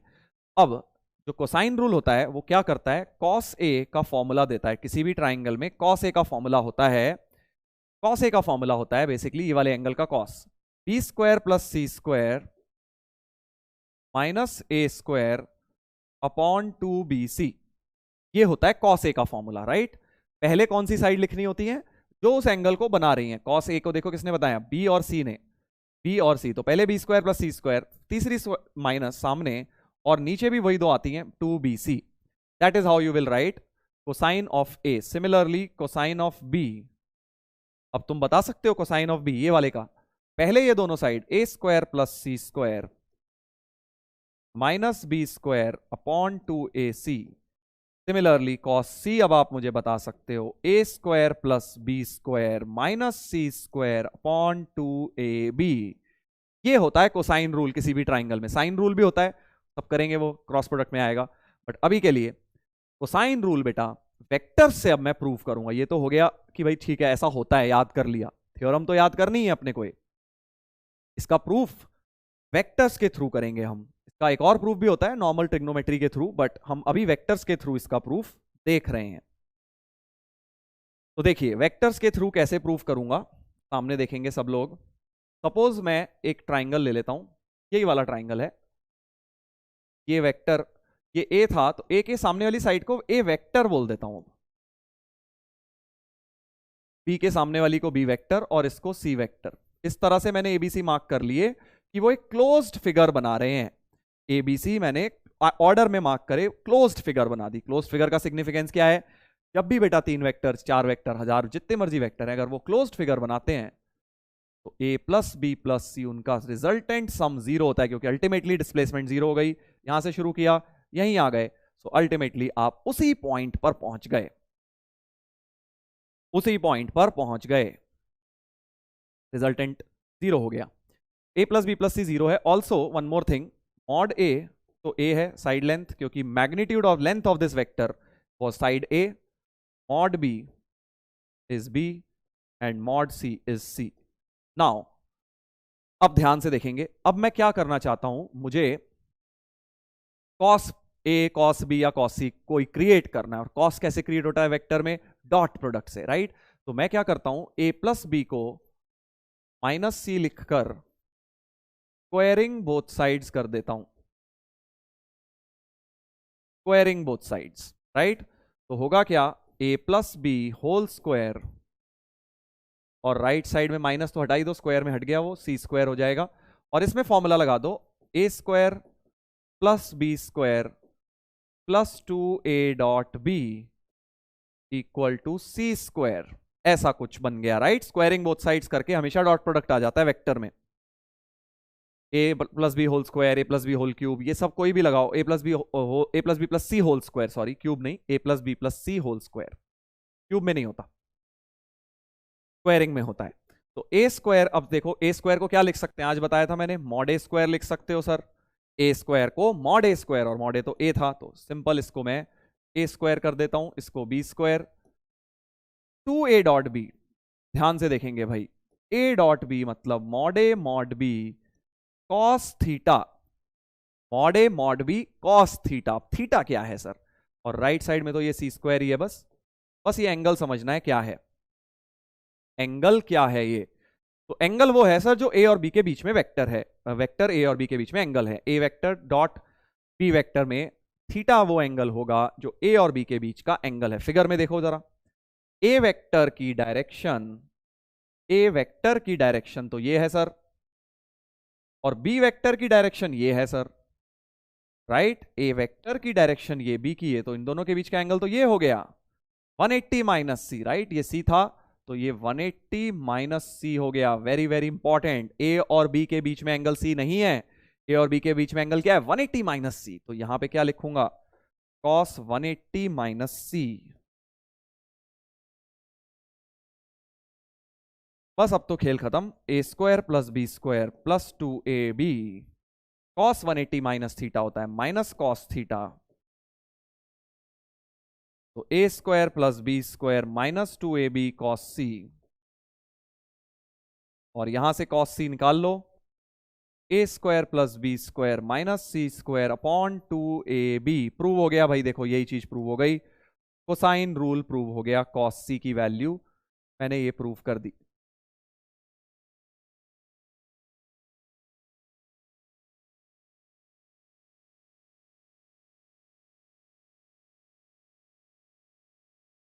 देख लीजिए, कोसाइन रूल को प्रूव कर दिया with the help of vectors. Just to let you know कि एप्लीकेशन क्या है, इस तरह से हम डॉट प्रोडक्ट को यूज करके ये कोसाइन रूल प्रूव कर सकते हैं। अब ये कोसाइन रूल अपने आप में बड़ी काम की चीज है ट्रिग्नोमेट्री में, हम जब देखेंगे इसका ऊपर डिस्कशन सॉल्यूशन ऑफ ट्राइंगल, वहां पे बेटा आपको बताऊंगा मैं कोसाइन रूल वगैरह के काम क्या आएंगे। बट अभी हमने बस प्रूव किया है वेक्टर को, वरना फिर हम भटक जाएंगे डायरेक्शन से, और वो अभी हम नहीं चाहते। पहले हम चाहते हैं कि भाई समझ लें हम डॉट प्रोडक्ट के एप्लीकेशंस, हम वेक्टर्स पे ही रहना चाहते हैं, वरना ट्रिगो में जाना पड़ जाएगा। चलो एक और थ्योरम प्रूव कर रहा हूं using dot product, which is projection rule. Projection rule देखो, प्रोजेक्शन रूल क्या होता है, प्रोजेक्शन रूल देखते हैं क्या होता है भाई। अगेन एक ट्राइंगल है वही एबीसी, ये साइड स्मॉल ए है, ये साइड स्मॉल बी है, और ये साइड स्मॉल सी है। तो प्रोजेक्शन रूल सेज, ध्यान से सुनेंगे भाई, projection rule says in a triangle A cos B, A times cos B, या पहले चलो उल्टा लिख लो, B times cos C plus C times cos B, इन दोनों को इंटरचेंज किया है, बी सी बी कर दिया, B cos C plus C cos B हमेशा ए के बराबर होता है। In a triangle B cos C plus C cos B A होता है। सिमिलरली और लिखना चाहूं theorem, A cos B plus उल्टा कर दो बी कॉस ए, इसके बराबर होगा सी के बराबर। सिमिलरली तीसरा लिखना चाहूं, A cos C cos A B के बराबर होगा। तो these are called projection rules in a triangle, these are called projection rule. बहुत सिंपल प्रूफ है इसका, विदाउट वेक्टर ऑल्सो, एक बार बता देता हूं क्योंकि एक लाइन का है। एक काम करते हैं, परपेंडिकुलर ड्रॉप कर लेते हैं। अब नाम से, इसके नाम में ना प्रोजेक्शन, इसके नाम में इसका प्रूफ है, एक्चुअली नाम में प्रूफ छुपा हुआ है। कैसे? अब तुम सोचो, ये एंगल अगर बी है तो सी कॉस बी कितना हो जाएगा, ये बी एम डिस्टेंस क्या हो जाएगा, सी कॉस बी हो जाएगा, राइट।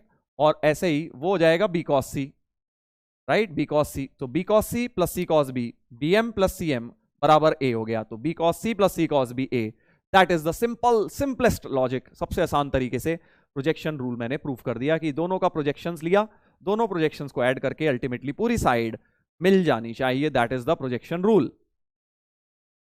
तो वेक्टर्स में मैं इसका प्रूफ बता रहा हूं भी आपको, इसके एप्लीकेशन सीधे मैं आपको ट्रिगो में करवा दूंगा सॉल्यूशन ऑफ ट्राइंगल में, बट अभी के लिए हमने प्रूफ करा, ये तो प्रूफ कर लिया अपना प्रोजेक्शन से। वेक्टर से कहां किया सर? अभी वेक्टर से भी करके दिखा देता हूं जल्दी से, 2 मिनट का काम है, ज्यादा देर नहीं लगेगी इसलिए बता दे रहा हूं। ये वेक्टर ए था सर, ये वेक्टर बी था, और ये वेक्टर सी था। वैसे ही शुरू कर दो सर, ए प्लस बी प्लस सी का सम 0 है। और अब पिछली बार आपने क्या किया था, पिछली बार आपने स्क्वायरिंग बोथ साइड्स करी थी, राइट, स्क्वायरिंग बोथ साइड्स करी थी, एक को उधर ले जाके। अब आप स्क्वायरिंग मत करिए क्योंकि दो दो कॉस्ट बनाने, अब आप डायरेक्ट इसका डॉट विद सपोज ए ले लो, डॉट विद ए वेक्टर या बी वेक्टर या सी, जो तुम्हें मन करे।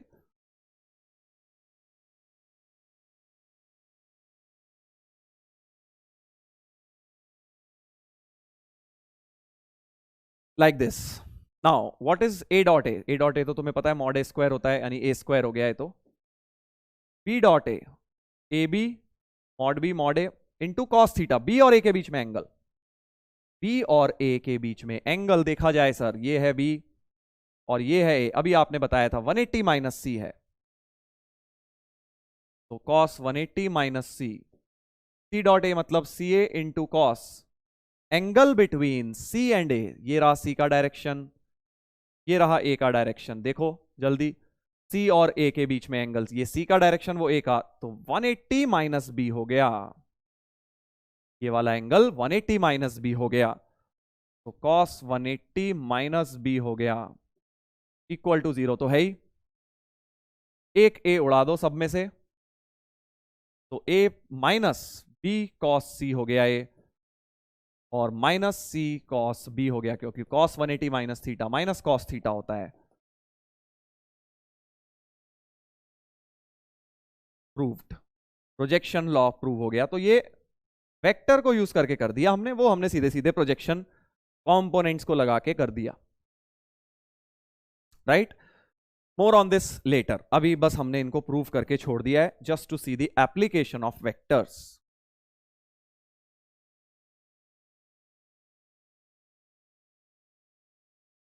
चलिए अब एक थोड़ा सा डिफरेंट तरह का क्वेश्चन करेंगे डॉट प्रोडक्ट में। इस तरह का शायद आपने किया हो पहले, नहीं भी किया बेटा एनसीईआरटी में, कोई बात नहीं, अब मैं करवा रहा हूं।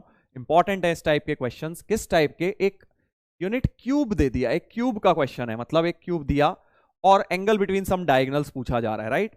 तो बच्चों ऐसे क्वेश्चंस बड़े इंपॉर्टेंट होते हैं और इसको विजुअलाइज करके करना चाहिए। कैसे? देखो, सबसे पहले तो क्यूब बना लेते हैं। क्यूब बनाने में भी कई बच्चे घबराते हैं, तो मैं आपको बना के दिखा देता हूं मैं कैसे बनाता हूं। This is how I make cube. पहले ऐसे दो स्क्वायर बना लिए, उसके बाद इसको ज्वाइन कर लिया,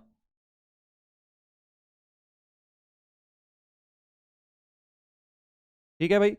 और ये जो पीछे वाला वर्टेक्स है इसको ओरिजिन मान लिया, इस वाली को x एक्सिस मान लिया, इसको y एक्सिस मान लिया और इसको z एक्सिस मान लिया। This is x, this is y and this is z। इस पॉइंट को OABC मान लिया, पीछे वाले फेस को OABC, और ये आगे है, ऐसे 3D में है ना, आगे है।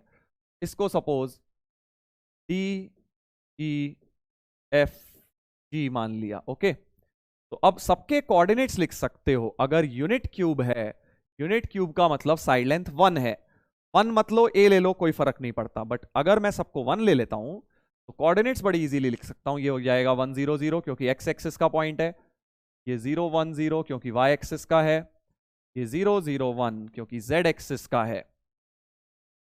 ये E वाला x z प्लेन का है तो इसका 1 0 1 हो जाएगा, y कोऑर्डिनेट 0 हो जाएगा। और B जो है x y प्लेन का है तो 1 1 0 हो जाएगा। G जो है y z प्लेन का है तो x 0 हो जाएगा।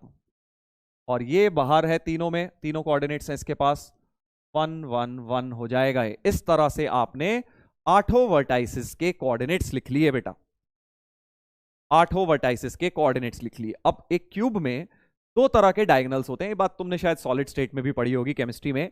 2 तरह के डायगोनल्स होते हैं, एक तो होता है बॉडी डायगोनल। बॉडी डायगोनल मतलब ये वाला, body diagonal is basically OF। जो आपने ऐसे, अगर आप रूम में बैठे हैं तो रूम में सोचिए एक क्यूबॉइड शेप का रूम है, क्यूब शेप का, उसका एक बॉडी डायगोनल मतलब एक जमीन का कोना ले लो, एक जमीन का कोना ले लिया, राइट, ये आपका कॉर्नर है, आपको दिख नहीं रहा होगा स्क्रीन में, नीचे एक कॉर्नर है, उस कॉर्नर को सामने वाले टॉप से ज्वाइन कर दो, इस कॉर्नर को उठा के सामने वाले टॉप से ज्वाइन करो। तो देखो यही किया मैंने, इस कॉर्नर को सामने वाला जो टॉप है उससे ज्वाइन किया। So that is one of the body diagonals of cube. कितने बॉडी डायगोनल होंगे? 2 तो यहां से बन जाएंगे, एक आपने इसको जमीन से टॉप करा, अब उल्टा कर दो, इसी को टॉप से जमीन कर दो, राइट, मतलब एक तो OF हो गया और एक OF हो गया और एक CE हो गया, राइट। तो ये तो 2 बॉडी डायगोनल इस साइड के हो गए। अब 2 बिल्कुल उल्टी साइड के की, अब आप इस साइड का कॉर्नर लीजिए, उसको उधर टॉप से ज्वाइन कर दीजिए, राइट, टॉप से ज्वाइन कर दीजिए, और उल्टा उसके टॉप को बॉटम से ज्वाइन कर दीजिए। सो फिगर में अगर मैं देखूं तो OF CE 2 बॉडी डायगोनल है, 2 और कौन से हैं सोचो, 2 और कौन से हैं सर? हम कैसे बताएं? बता सकते हो बेटा, बहुत इजीली बता सकते हो। एक तो ये एक कोना पकड़ लो, इसका टॉप ले लो सामने वाले का, राइट, तो AG हो गया, और एक AG हो गया, और एक BD हो गया, राइट, इस तरह से। ये अपने 4 बॉडी डायगोनल्स हो गए, किसी भी क्यूब में 4 बॉडी डायगोनल होते हैं। And then there is a thing called face diagonal. Face तो तुम्हें पता ही है यार, दीवार ले लो, दीवार जो रेक्टेंगल है या छत ले लो, उसका जो डायगोनल है, रेक्टेंगल का डायगोनल, उसको बॉडी डायगोनल बोलते हैं, सॉरी उसको फेस डायगोनल बोलते हैं। चलो, अब ये बातें मुझे लग रहा है तुम्हें शायद पता होंगी बहुत लोगों को पहले से, जिनको नहीं पता थी उनके लिए बता दी है मैंने। अब क्वेश्चन करते हैं सॉल्व, जिनको आता था जल्दी से पॉज करके कर डालो। Angle between diagonal of cube and face diagonals Q to it. Q का मतलब समझते हो ना, जो इंटरसेक्ट ना करें, राइट। तो हमें क्या बोल रहे हैं, एक तो बॉडी डायगोनल ले लो, डायगोनल ऑफ क्यूब मतलब बॉडी डायगोनल, अगर कुछ नहीं लिखा तो वो बॉडी डायगोनल ही है। तो डायगोनल ऑफ क्यूब एक ले लेते हैं, जैसे OF ले लेते हैं।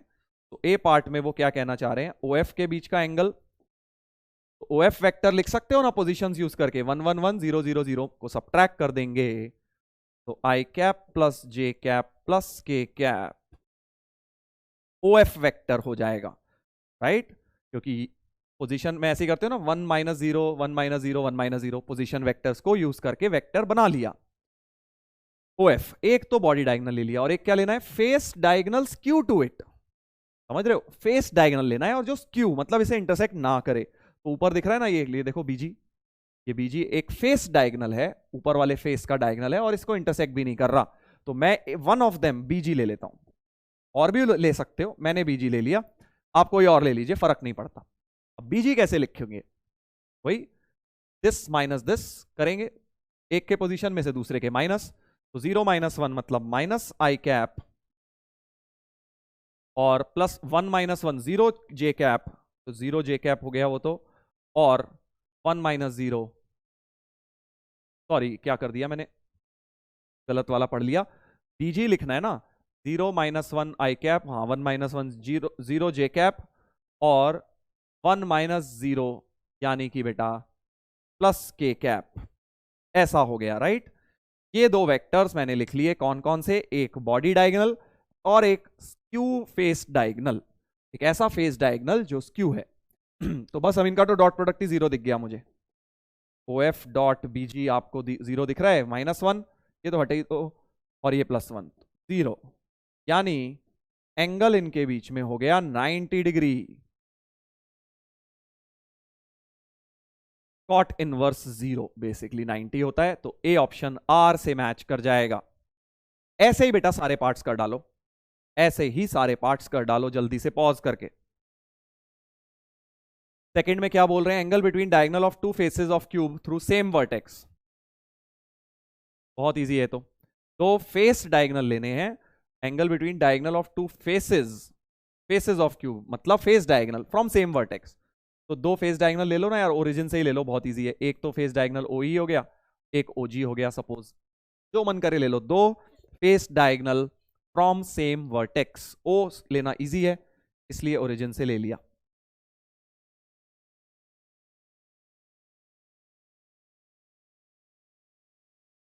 ओ जी हो जाएगा हमारा -j कैप -k कैप, और ओ ई हो जाएगा आई कैप, सॉरी माइनस क्यों, मैंने ओरिजिन से माइनस मत करो, उल्टा कर लो, फालतू में नेगेटिव बनेगा। तो j cap plus k cap, और O E I cap plus k cap, right. Angle between diagonals of two faces of the cube through same vertex. बस अब इनके बीच में डॉट प्रोडक्ट निकालते हैं। ओ ई डॉट ओ जी कितना आ गया सर, आई cap का कुछ है नहीं, जे कैप का कुछ है नहीं, बस 1 आ गया। 1 का मतलब अब mod A mod B cos theta लगा देता हूं, तो mod O E mod O G cos theta, दोनों का मॉड √2 है, तो 1 इक्वल्स टू 2 कॉस थीटा, तो cos theta equal to half, यानी कि बेटा आंसर आ गया 60 डिग्रीज, 60 डिग्री। और कॉट 1/√3 में 60 होता है, कॉट इनवर्स 1/√3 60 डिग्रीज होता है, राइट। तो एस से मैच कर जाएगा बी, बिल्कुल ऐसे ही। अब सी सोचो, कर लोगे अब तुम, आई एम श्योर कर लोगे। Angle between diagonal of cube, एक डायगोनल लेना है and a face diagonal intersecting it. तो अब इस बार फेस डायगोनल ऐसा लेना जो इंटरसेक्ट कर रहा है, मतलब अब मैं तुम्हें बता देता हूं कैसे करना है, कर लेना खुद से। एक तो ओ एफ ले लो बॉडी डायगोनल, और एक फेस डायगोनल, तो ओ एफ ले लिया और ओ ई ले लो सपोज, क्योंकि वो इंटरसेक्ट कर रहा है। तो अब ये आपका होमवर्क है, थर्ड पार्ट आप खुद से बेटा कर लेंगे इसमें। तो ये मैंने उन लोगों के लिए बताया जिनको इनमें प्रॉब्लम थी, वैसे तो ये करवाया जाता है सब चीजें, तुमने 12th में शायद करी हो, नहीं करी तो अब कर लो बेटा, इस तरह के क्वेश्चन बन जाते हैं, देख लीजिए। चलिए आगे बढ़ते हैं। अब इसके अंदर हम वेक्टर्स पे, हमने डॉट प्रोडक्ट पे एक ये क्वेश्चन देख लिया, अब कुछ और एप्लीकेशंस करते हैं। देखो डॉट प्रोडक्ट की, देखिए क्या दिया हुआ है, the vectors this and this, दो पेयर ऑफ वेक्टर्स दिए हैं, एक पेयर ये दिया है एंड एक पेयर ऑफ वेक्टर ये दिया है, are pair of mutually perpendicular vectors. मतलब समझ आ गया कि दोनों का डॉट प्रोडक्ट सर 0 करना है, क्योंकि अगर ये दोनों आपस में this and this mutually perpendicular है, इनका डॉट प्रोडक्ट 0, तो बेसिकली पहली इक्वेशन बन जाएगी 3p + q dot with 5p - 3q, this should B 0, and दूसरी इक्वेशन हो जाएगी 2p + q dot with 4p + 2q, ये भी 0 हो जानी चाहिए, राइट। दोनों को खोलता हूं जल्दी से, तो ये हो जाएगा 15p², मॉड p² आएगा, उसे p² लिख दिया, -9p dot q + 5p dot q, और -3q² आएगा। और एंगल को सपोज थीटा मान लेता हूं, क्योंकि दिस देखो ये जो साइन होता है ना, एंगल बिटवीन, ये ऐसा साइन होता है, P और टोपी इस तरह से अगर बनी हुई हो Q, तो इसको हम बोलते हैं एंगल बिटवीन वेक्टर्स, राइट। तो sine of P angle between Q, यानी साइन थीटा निकालना है अगर एंगल को थीटा मान लेता हूं, तो एक काम करता हूं, 15p² और ये हो जाएगा -9 + 5 -4 PQ cos theta. First equation ये बन गई है अपनी। अब सेकेंड इक्वेशन की बारी आई, उसके लिए और डेटा दिया है कुछ, ये रहा। तो 8p² + 4p.q। इसमें थोड़ी सी कैलकुलेशन मिस्टेक है, माइनस का साइन होना चाहिए था बीच में, माइनस का साइन आएगा पहले वाले में, टाइपिंग मिस्टेक है यहां पे।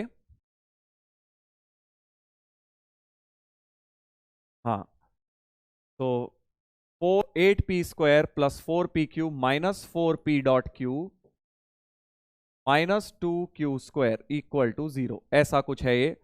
4pq कटा तो फर्स्ट वाले वेक्टर में चेंज कर लीजिए यहां पे, ये है 2p - q। This is basically 2p - q।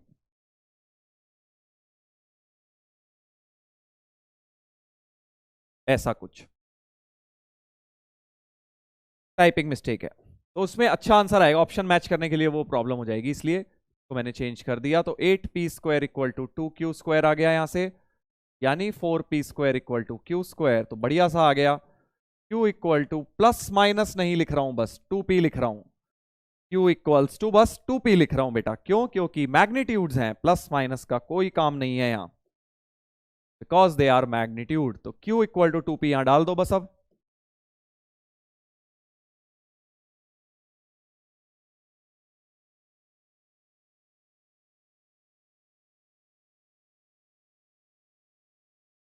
तो 3p² = 8p² cos theta, 15 - 12 3p² = 8p² cos theta. p² कटा तो 3/8 is cos theta. cos theta 3/8, but हमें बोला है sin थीटा निकालो, तो cos थीटा का ट्राइंगल बना लो भाई। 64 - 9 हो गया, 64 - 9 √53।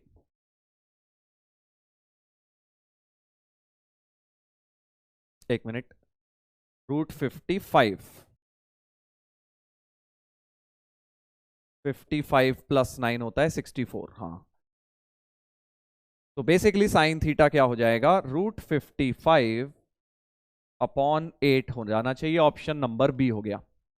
ऐसे करने बिल्कुल फंडामेंटल सवाल है यार ये डॉट प्रोडक्ट के ऊपर, कि हमें अगर बोला गया कि परपेंडिकुलर हैं तो हमने सीधे सीधे डॉट प्रोडक्ट उनके 0 रख दिए। अब एक और बहुत ही बेहतरीन मजेदार एक एप्लीकेशन होता है बेटा डॉट प्रोडक्ट का, जो देखने से नहीं लगता कि डॉट प्रोडक्ट का क्वेश्चन है।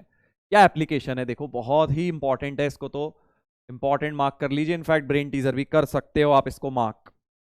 बढ़िया क्वेश्चन है। तो देखो क्या है क्वेश्चन, एक रिलेशन दिया हुआ है एबीसी में, एक लीनियर रिलेशन दिया है। देखो एबीसी में लीनियर रिलेशन दिया हुआ है और पूछा क्या गया है, minimum value of a² + b² + c²। Minimum value vector कहां से आ गया सर यहां? तो बच्चों देखो, अभी तक हम ऐसे क्वेश्चन जहां 3 अननोन आ जाते थे, हम जनरली AMGM इनइक्वालिटी से करते थे। वो कब करते थे? जब पॉजिटिव दिए हो। यहां पे हमें एबीसी पॉजिटिव नहीं दिए, तो हमें हिंट मिल जाता है भाई, जब भी पॉजिटिव दिए हो वहां हिंट मिल जाता है यार AMGM इनइक्वालिटी लग सकता है।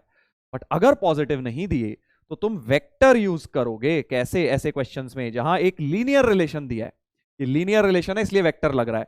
और ये देखो जो निकालना है वो भी a² + b² + c², एक वेक्टर का मैग्नीट्यूड है। यानी बेटा अगर मैं एक वेक्टर v1 मान लूं, ai cap plus bj cap plus ck cap, तो इसी का मैग्नीट्यूड तो क्रिएट करना है मुझे। और दूसरा वेक्टर क्या मानोगे? अब दूसरा ऐसा मानोगे, ध्यान से सुनना भाई, जिसका डॉट प्रोडक्ट ये बन जाए 2a 8b 3c इसके साथ। तो सेकेंड वेक्टर मुझे डॉट प्रोडक्ट में 2a लाना है तो 2i कैप, 8b लाना है तो 8j कैप, प्लस 3c लाना है तो 3k कैप। आपने क्या किया? कंसीडर किए दो वेक्टर, एक तो वो एबीसी जो वेरिएबल वेक्टर है, दूसरा फिक्स्ड वेक्टर, ऐसा कि इनका डॉट प्रोडक्ट यही चीज बन जाए।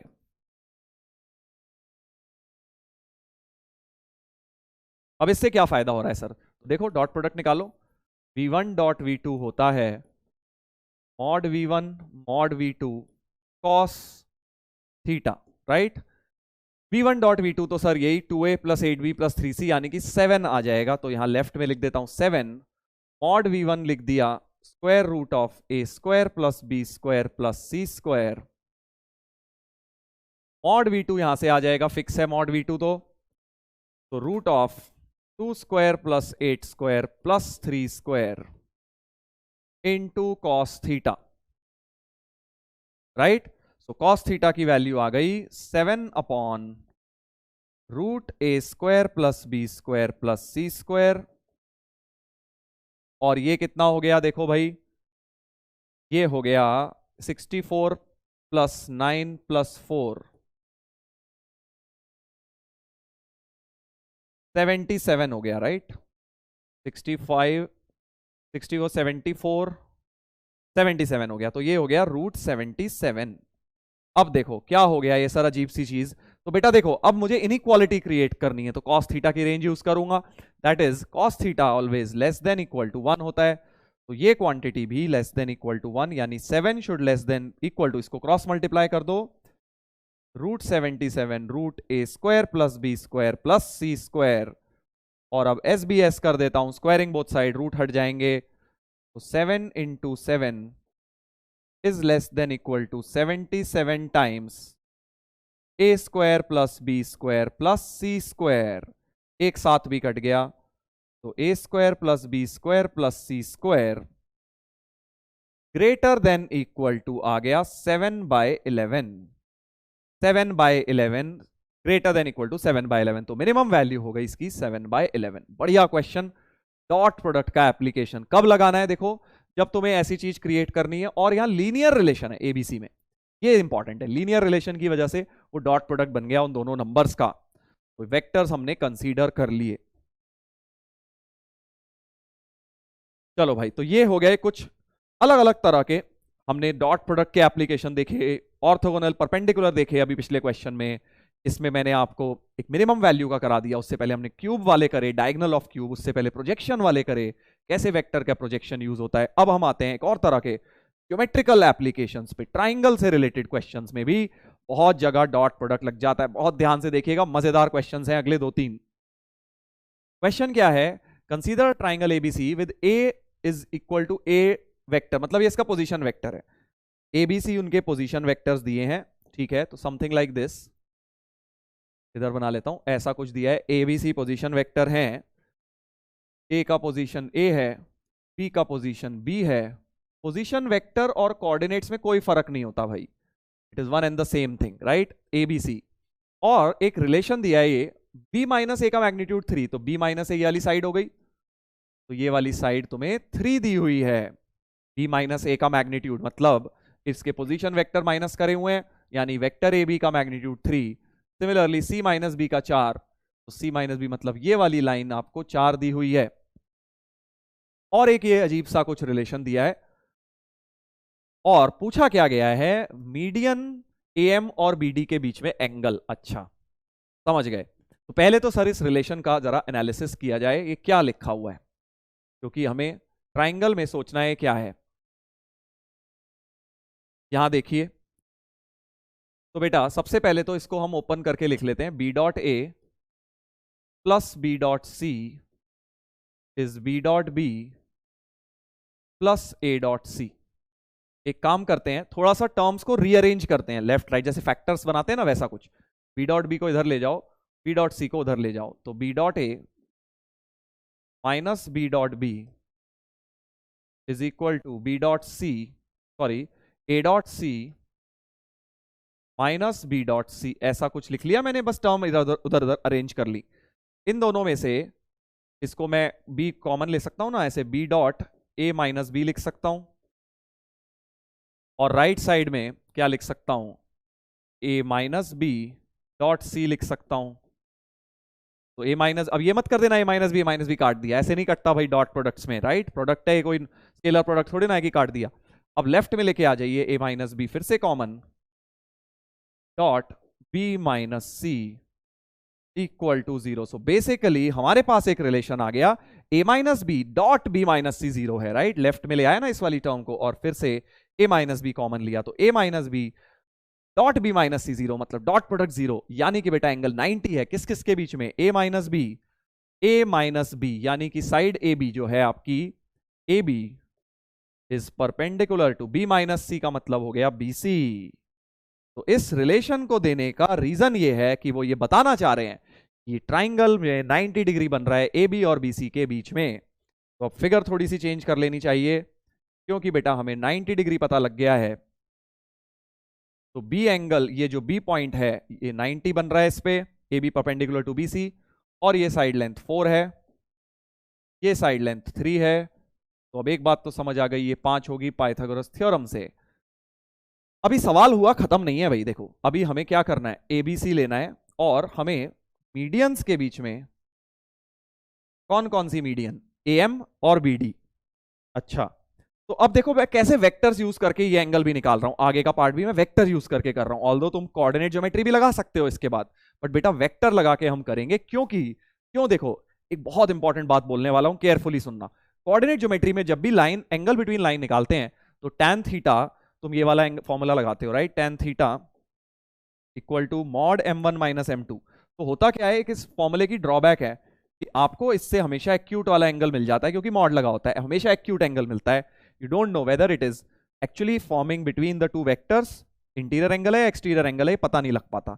बट हमें यहाँ वेक्टर पे एरो भी लगा दिया, ए एम और बी डी, मतलब डायरेक्शन के साथ एंगल बताना है। तो अब एंगल एक्यूट आएगा या ऑब्ट्यूज, ये हमें फिगर आउट करना है। इनफैक्ट ऑप्शन भी तुम देख सकते हो ऐसे ही कुछ हैं, ये वाले एक्यूट एंगल्स हैं सी डी, और वो ए और बी ऑब्ट्यूज एंगल हैं। तो ऐसे सिनेरियो में बेटा वेक्टर से जाया करो, कोऑर्डिनेट ज्योमेट्री से मत जाओ, क्योंकि जाओगे आंसर आएगा लास्ट में यहां फंस जाओगे। अब यार ये मॉड कौन सा वाला है, एक्यूट है या ऑब्ट्यूज है, हमें तो क्योंकि वहां हमेशा एक्यूट एंगल ही मिलता है राइट। बट वेक्टर में ऐसा नहीं है, अगर डॉट प्रोडक्ट से जाओगे डॉट प्रोडक्ट नेगेटिव आएगा तो ऑब्ट्यूज एंगल हो रहा होगा, डॉट प्रोडक्ट पॉजिटिव आएगा तो एक्यूट हो रहा होगा, तुम्हें दूध का दूध पानी का पानी अलग मिल जाएगा डॉट प्रोडक्ट से। बट कोऑर्डिनेट ज्योमेट्री में ऐसा नहीं होता, इसलिए बोल रहा हूं कभी भी ऐसा बोला जाए कि भाई दो लाइंस के बीच में एंगल निकाल दो, वो ठीक है, बट अगर वेक्टर डायरेक्शन भी दे दी लाइंस की जैसे यहां, तो 100% आपको वेक्टर से जाना है। अगर आपको उनके बारे में इंटीरियर एंगल बाई सेक्टर बताओ, ऐसा होता है ना कई बार, इंटरनल एंगल, इंटरनल वाला एंगल बताओ, एक्सटर्नल वाला बताओ, ऐसे जब आइसोलेट किया है तो आप बेटर ये है कि आप वेक्टर यूज करें। कैसे करेंगे अब सर, देखो सबसे पहले तो अब तुम्हें एक बात पता लग गई यार, ये 90 डिग्री है तो इसको एक्स एक्सिस मान लो ना, इस सी को मान लो तुम 4i कैप, इसको 0 मान लो, ओरिजिन मान सकता हूं, इसको मान लो 3j कैप, क्योंकि 90 है ना भाई, एक्स और वाई एक्सिस मान सकता हूं। 90 के सिनेरियो में मैं रेक्टेंगुलर एक्सिस आई कैप जे कैप मान सकता हूं। ठीक है सर, तो अब m क्या हो जाएगा, मिड पॉइंट, क्योंकि मीडियन लेनी है, A M was one of the median, A M vector ये वाला वेक्टर होगा, तो m का पॉइंट हो जाएगा 2i कैप, क्योंकि 4 का आधा हो जाएगा, जस्ट लाइक सेक्शन फॉर्मूला, 0 और 4 का mid point a plus B by 2i cap हो जाएगा m। तो एक मीडियन तो मुझे लिखनी है ए एम, तो ध्यान रखना भाई डायरेक्शन का, A M vector, A M vector होता है from A to M, M की तरफ। तो फाइनल माइनस इनिशियल, हमेशा जब भी आप पोजीशन वेक्टर सब्ट्रैक्ट करते हैं ए एम वेक्टर लिखना है तो एम माइनस ए लिखना होगा, final minus initial. So 2i minus 3j is the vector, 2i minus 3j is the A M vector. पहली मीडियन का वेक्टर मिल गया। दूसरी मीडियन कौन सी लिखनी है, बी डी, डी इसका मिड पॉइंट होगा, डी इसका मिड पॉइंट होगा किसका, सी ए का। तो सी ए का मिड पॉइंट क्या हो गया देखो, 4i प्लस 3j बाई 2, यानी कि 2i plus 3 by 2j, 2i plus 3 by 2j, ऐसा कुछ हो गया राइट डी। और बी डी वेक्टर भी अब मिल गया, बीडी लिखा है राइट, बीडी लिखा है, डीबी नहीं लिखा, बीडी लिखा है, मतलब बी से डी की तरफ, बी से डी की तरफ। फाइनल माइनस इनिशियल, ओरिजिन तो क्या ही माइनस करोगे, सीधे आ गया 2i cap plus 3 by 2j cap. ऐसे डायरेक्शन के साथ वेक्टर्स निकाले।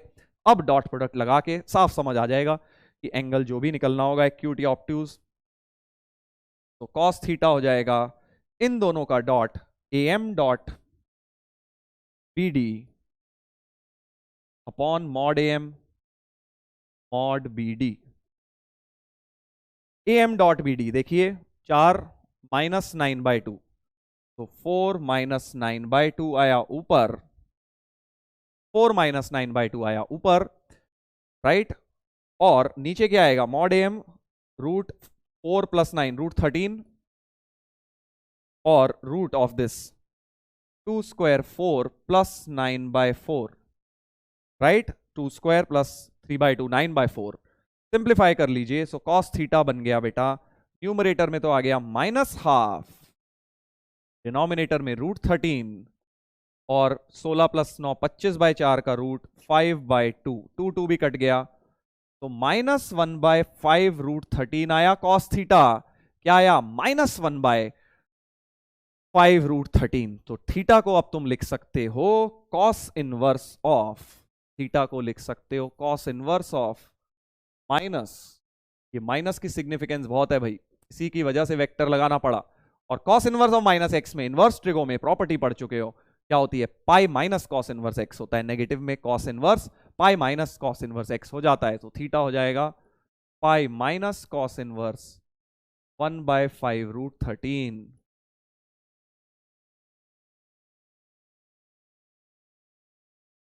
ए ऑप्शन हो गया अपना answer. Very very important question. अगर अब तुम इसको कोऑर्डिनेट से करते तो मॉड की वजह से तुम्हें हमेशा पॉजिटिव ही मिल जाता, जो कि हमारा आंसर हो जाता गलत, क्योंकि मॉड में एक ड्रॉबैक है फॉर्मूले का, दैट एंगल बिटवीन लाइंस में वो हमेशा एक्यूट एंगल वाला दे देता है। वो ये नहीं बताता कि तुम्हारा वाला एंगल कौन सा है ना, वो दोनों लाइंस के बीच में से जो एक्यूट वाला है वो दे देगा। बट वेक्टर में ऐसा नहीं है, वेक्टर में हमेशा आपको एक्यूट ऑब्ट्यूज अलग मिल जाएगा। इस तरह से बेटा ये क्वेश्चन किया, बहुत बढ़िया ज्योमेट्रिकल एप्लीकेशन, कैसे हमने एक ट्राइंगल के क्वेश्चन को वेक्टर यूज करके, डॉट प्रोडक्ट यूज करके सॉल्व कर दिया। अब इसके और भी तरीके हो सकते हैं, but this is the easiest, ये इसको करने का सबसे आसान तरीका है। चलो एक और करते हैं, एक और करते हैं ऐसा ही।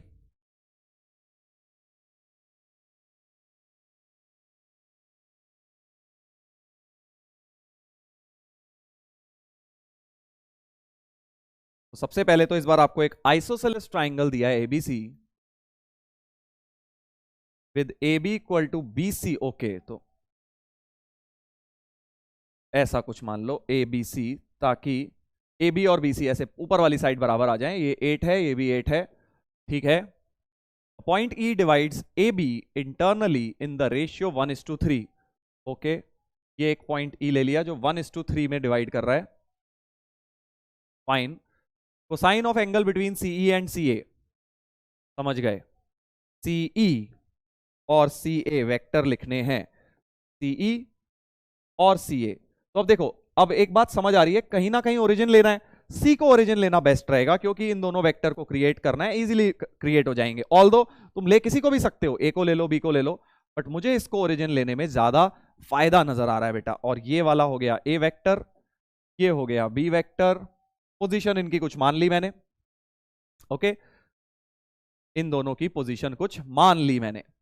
और E के कोऑर्डिनेट से E सेक्शन लगा के आ जाएगा, क्योंकि 1:3 में सेक्शन है, तो B + 3A/4 हो जाएगा। सेक्शन फॉर्मूला जैसे लगाते हो ना, वैसा ही लगा दिया मैंने E के अंदर, राइट, ठीक है। अब एक बात और दी है, CA का मॉड 12 दिया है, यानी मॉड A, CA का मॉड क्या है? मॉड ऑफ A वेक्टर, क्योंकि यही वाला वेक्टर A है, पोजीशन इसका A है।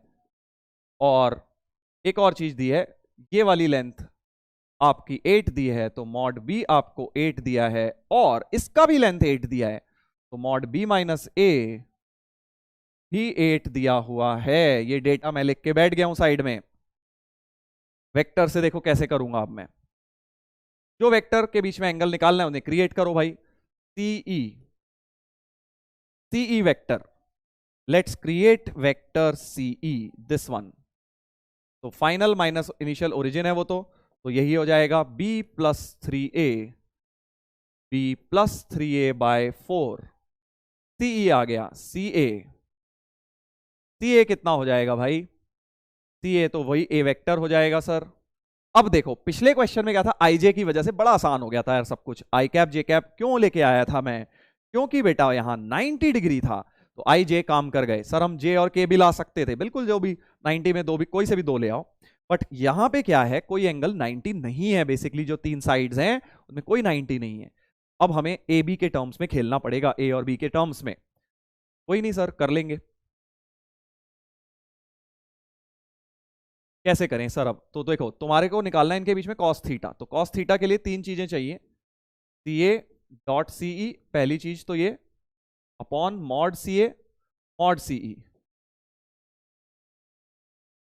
ये तीन चीजें ढूंढ के मैं इसमें डाल दूंगा, बस मेरा काम ये है। राइट, तीन चीजें ढूंढनी है। अब सी ए डॉट सी सीई मतलब ये डॉट दिस, यानी कि बेटा ए डॉट बी प्लस 3a/4, ऐसा कुछ। और नीचे सी ए का मैग्नीट्यूड मॉड ए तो दिया ही हुआ है मुझे 12, वहां से ले लूंगा अभी। और मॉड सी, ये मेरे पास नहीं है, इसका मॉड भी मेरे को सोचना पड़ेगा कैसे निकाला जाए, निकालेंगे वो भी करेंगे। इतनी बात सही है? ठीक है सर, इसको सी को डाल ही दो ना वेक्टर को, क्या फर्क पड़ रहा है। सीई वेक्टर है बी प्लस 3a/4, तो बाहर ले सकता हूं, ये 4 इससे कट भी जाएगा, स्केलर नंबर है। तो अब ऊपर बचेगा हमारे पास a dot B plus 3a.a upon mod A mod B plus 3a, ऐसा कुछ। राइट, a डॉट ए तो तुम्हारा मॉड ए स्क्वायर हो गया, 12 का स्क्वायर, बहुत अच्छी बात है। तो यहां से आ जाएगा a dot B plus 3 × 12 × 12, right, upon mod A 12 है, into mod B plus 3a। अब ये दो चीजें मुझे निकालनी है, क्या दो चीजें? b प्लस 3a का मॉड और a डॉट बी। अगर ये दो चीजें निकल गई तो सवाल मेरा सॉल्व हो गया, कॉस थीटा निकल के आ जाएगा, मुझे एंगल चाहिए। Now the only way I need to solve is ये दो चीजें फाइंड आउट करनी है। कैसे करोगे सर? अब ये find out, a dot B तो निकल जाएगा इसे होल स्क्वायर करके, b माइनस ए को होल स्क्वायर करके a डॉट बी बेटा निकल जाएगा।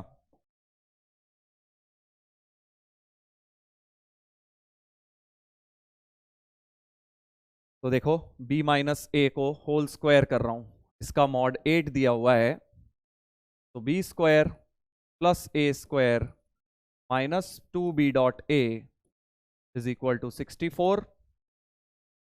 और ए स्क्वायर भी 64 था, ये 64 इससे कटेगा, बी सॉरी ए स्क्वायर नहीं, बी स्क्वायर 64 था, बी स्क्वायर और 64 कटेंगे, तो A square is equal to 2b dot A square कितना है? ए स्क्वायर है 144, तो यहां से b डॉट ए आ गया 72, b डॉट ए आ गया 72। इतना तो मिल गया, बी डॉट ए या ए डॉट बी एक ही बात है। अब नीचे वाला निकालना है, मॉड बी प्लस 3a। इस line mod B plus 3a को भी क्रिएट कर लेता हूं ऐसे ही, mod B plus 3a whole square करके क्रिएट किया जा सकता है ना, B square plus 9a square plus 6b dot A. B square का मतलब हो गया 64, 64 प्लस 9a स्क्वायर का मतलब हो गया 144, 6a डॉट बी का भी मतलब हमने निकाला था 72।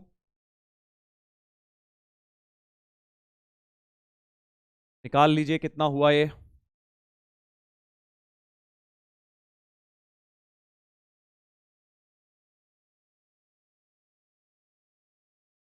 इन दोनों में से काम करते हैं, 64 प्लस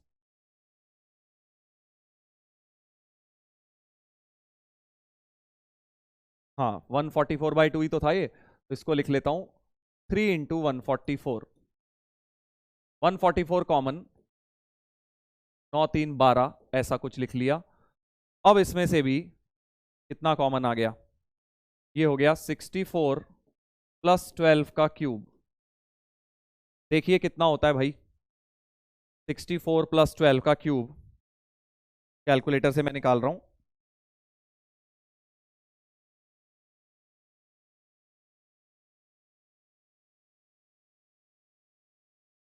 1792।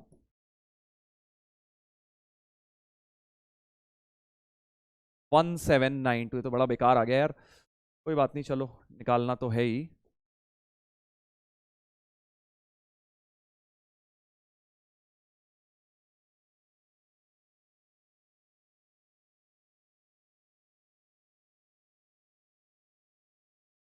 1792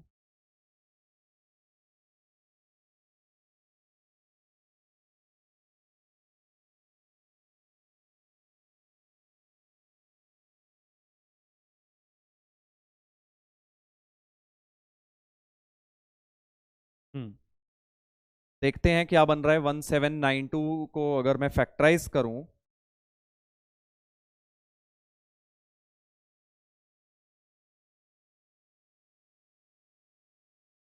हाँ, तो ये बन गया b+3a इक्वल टू 16√7 हो गया है। 16 × 16 × 7, 1792 होता है, ठीक है। तो 16√7 हो गया, इसका मैग्नीट्यूड स्क्वायर रूट ले लिया, राइट। तो अब b plus mod of b+3a भी आ गया 16√7।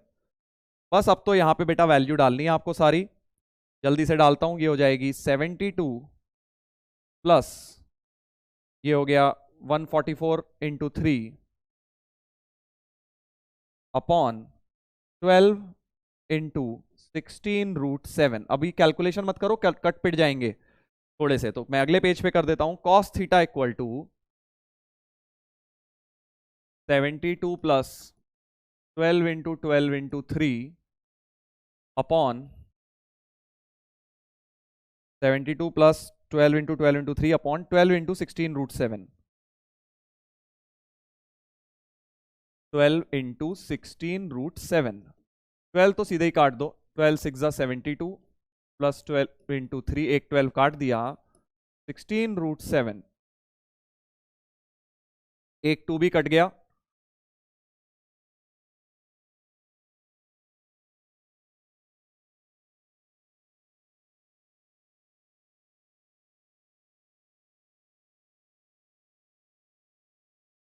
ये बच गया 21/8√7। तो √7 भी काट दो इसमें, बस बन गया। अब तो √7 कटेगा तो 3√7/8 बच गया ये। तो cos थीटा आ गया 3√7/8, ऑप्शन नंबर सी हो गया, राइट। cos थीटा की वैल्यू 3√7/8 आ गई बेटा। तो इस तरह से this is one of the method. अब जरूरी नहीं है तुमने यही करना है प्रिसाइजली, तुम थोड़ा सा डिफरेंट भी कर सकते थे, कहीं और ओरिजिन ले लिया डिफरेंट तरीके से, बट फाइनल आंसर बेटा सेम आएगा अगर आप कॉन्सेप्ट सही लगाएंगे। मतलब डायरेक्शन वगैरह का ध्यान रखना है, कौन से वेक्टर बोले गए हैं, उस हिसाब से अपना एक्यूट या ऑब्ट्यूज भी फर्क पड़ सकता था। बट यहाँ प्लस आया तो एक्यूट एंगल आया, कोई प्रॉब्लम नहीं है। पिछले वाले में माइनस आया था तो वो ऑब्ट्यूज हो गया था। तो ये है एप्लीकेशन वेक्टर्स की ज्योमेट्री के अंदर डॉट प्रोडक्ट की, राइट। तो अब एक क्वेश्चन इस पर बिल्कुल सिमिलर तरीके से बेटा, ये तुम्हें खुद से करना है अब होमवर्क। इसका आंसर भी बता देता हूं, आंसर इसका बेटा सी आएगा, बिल्कुल ही सेम है। मतलब क्वाड्रिलेटरल बना लेना बस। AC is bisector of AB and AD which is 2π/3। चलो मैं फिगर बना के दे देता हूं तुम्हें, फिर आप खुद से ट्राई कर लेना। AB और AD का बाइसेक्टर AC है, अच्छा समझ गए। तो ऐसे कुछ एक फिगर हो गई कि ये 120 है, AB और AD का जो बाइसेक्टर है वो AC है। ये जो AC वेक्टर है वो इनका बाइसेक्टर हो रहा है, मतलब ये जो एंगल है वो 60 डिग्री हो रहा है बराबर। This is 60, this is also 60, क्योंकि टोटल एंगल 120 गिवन था। 15AC equal to 3AB equal to 5AD, तो इक्वल टू x मान लो। तो 15 मॉड AC, तो 15AC लिख देता हूं उसको सीधे, equal to 3AB equal to 5AD equal to से 15x मान लो। 15 क्यों ले आए सर, x क्यों नहीं लाए? ताकि बेटा वो डिनोमिनेटर में ना आए। तो यहां से AC हो जाएगा x, 15 इन सबका एलसीएम है ना, बढ़िया बढ़िया आ जाएंगे। AC हो गया x, AB हो गया 5x और AD हो गया बेटा 3x इस इक्वेशन से, राइट। तो मैंने 15x मानने का रीजन ये था ताकि नहीं तो डिनोमिनेटर में आ जाते। तो मेरे पास इन तीनों साइड लेंथ आ गई। AC जो है ये लेंथ x है, AB जो है वो 5x है और AD जो है वो 3x है। ऐसा कुछ हो गया क्वेश्चन। कॉस ऑफ BACD के बीच में एंगल। तो अब बस तुम समझ गए, A को बेटा ओरिजिन मान लो, B को वेक्टर B मान लो, D को वेक्टर D मान लो। इस तरह से तुमने शुरू कर देना है, ठीक है भाई। और इसको C वेक्टर मान लो। बस अब क्या है, अब तो शुरू करेंगे। रिजल्टेंट नहीं होगा वो इन दोनों का, क्योंकि रिजल्टेंट क्यों नहीं है, क्योंकि भाई ये दोनों के मैग्नीट्यूड अलग है ना। अगर तो मैग्नीट्यूड सेम होते और बीच वाला वेक्टर निकल रहा होता तब वो बाइसेक्टर के अलॉन्ग रिजल्टेंट आता है, बट अभी तो मैग्नीट्यूड ही अलग है 5 3। यही चेक कर रहा था मैं, तो मुझे उसे सी मानना पड़ेगा, सी पॉइंट को।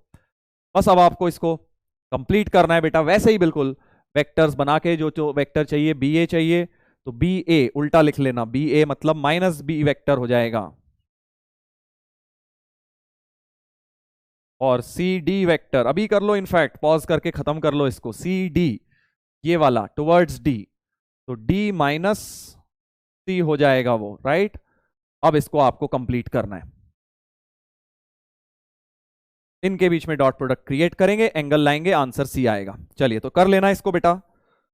तो ये हमने आज बेटा डॉट प्रोडक्ट कर लिया, वेक्टर्स का डॉट प्रोडक्ट किया है अभी तो हमने, उसी में तुम देख रहे हो कितने एप्लीकेशंस बन गए, कितनी अलग अलग चीजें आ गई। ऐसे ही अब हम क्रॉस प्रोडक्ट करेंगे, फिर हम ट्रिपल प्रोडक्ट पर जाएंगे। एसटीपी वीटीपी सब होते हैं, क्या होता है सब समझेंगे अगले लेक्चर्स में, राइट। तो अगले लेक्चर्स में अब हम आगे का बेटा कंटिन्यू करेंगे। होमवर्क में आप DPP1 कर सकते हैं, जो डायरेक्टली मैं डॉट प्रोडक्ट और बेसिक्स पे दे दूंगा, बिल्कुल फंडामेंटल्स पे। कुछ मैंने चीजें जो है तुम्हें छोड़ दी हैं, स्टार्टिंग वाली बहुत ही बेसिक जो चीजें थी वो तुम क्वेश्चन के थ्रू खुद लगाओगे तो तुम समझ जाओगे किसकी, मतलब रिजल्टेंट की बात कर रहा हूँ। Dot A plus B, A minus B, collinear points, वो सब मैंने तुम्हें, कोप्लेनर वेक्टर वो सब तो बता दिया। इसके ऊपर भी क्वेश्चन डीपीपी में डाल दूंगा। चलिए तो बच्चों खत्म हो गया है आज का लेक्चर। एंड अब वेक्टर्स थोड़ा सा आसान ही चलेगा, 3D में थोड़ा सा ज्यादा दिमाग लगता है। देखो वो भी रिलेटिवली इजी, अगर आप विजुलाइज कर पाए तो थोड़े इजी रिलेटिवली चैप्टर चल रहे हैं अब अपने, ताकि अपने जेई मेन में बेटा ये स्कोर कर पाए हम इनमें। तो अपनी प्रिपरेशन बेटा बिल्कुल 100% जोरों के साथ जारी रखिएगा, क्योंकि जनवरी का जेई मेंस आने वाला है। डरना नहीं है हमें बिल्कुल भी, पूरा अपना 100% देना है, बेस्ट देना है, ताकि जो भी होगा हमारे लिए वो बेस्ट हो पाएगा, राइट। चलिए तो ऑन दैट नोट बच्चों, thank you so much, have a nice day, bye.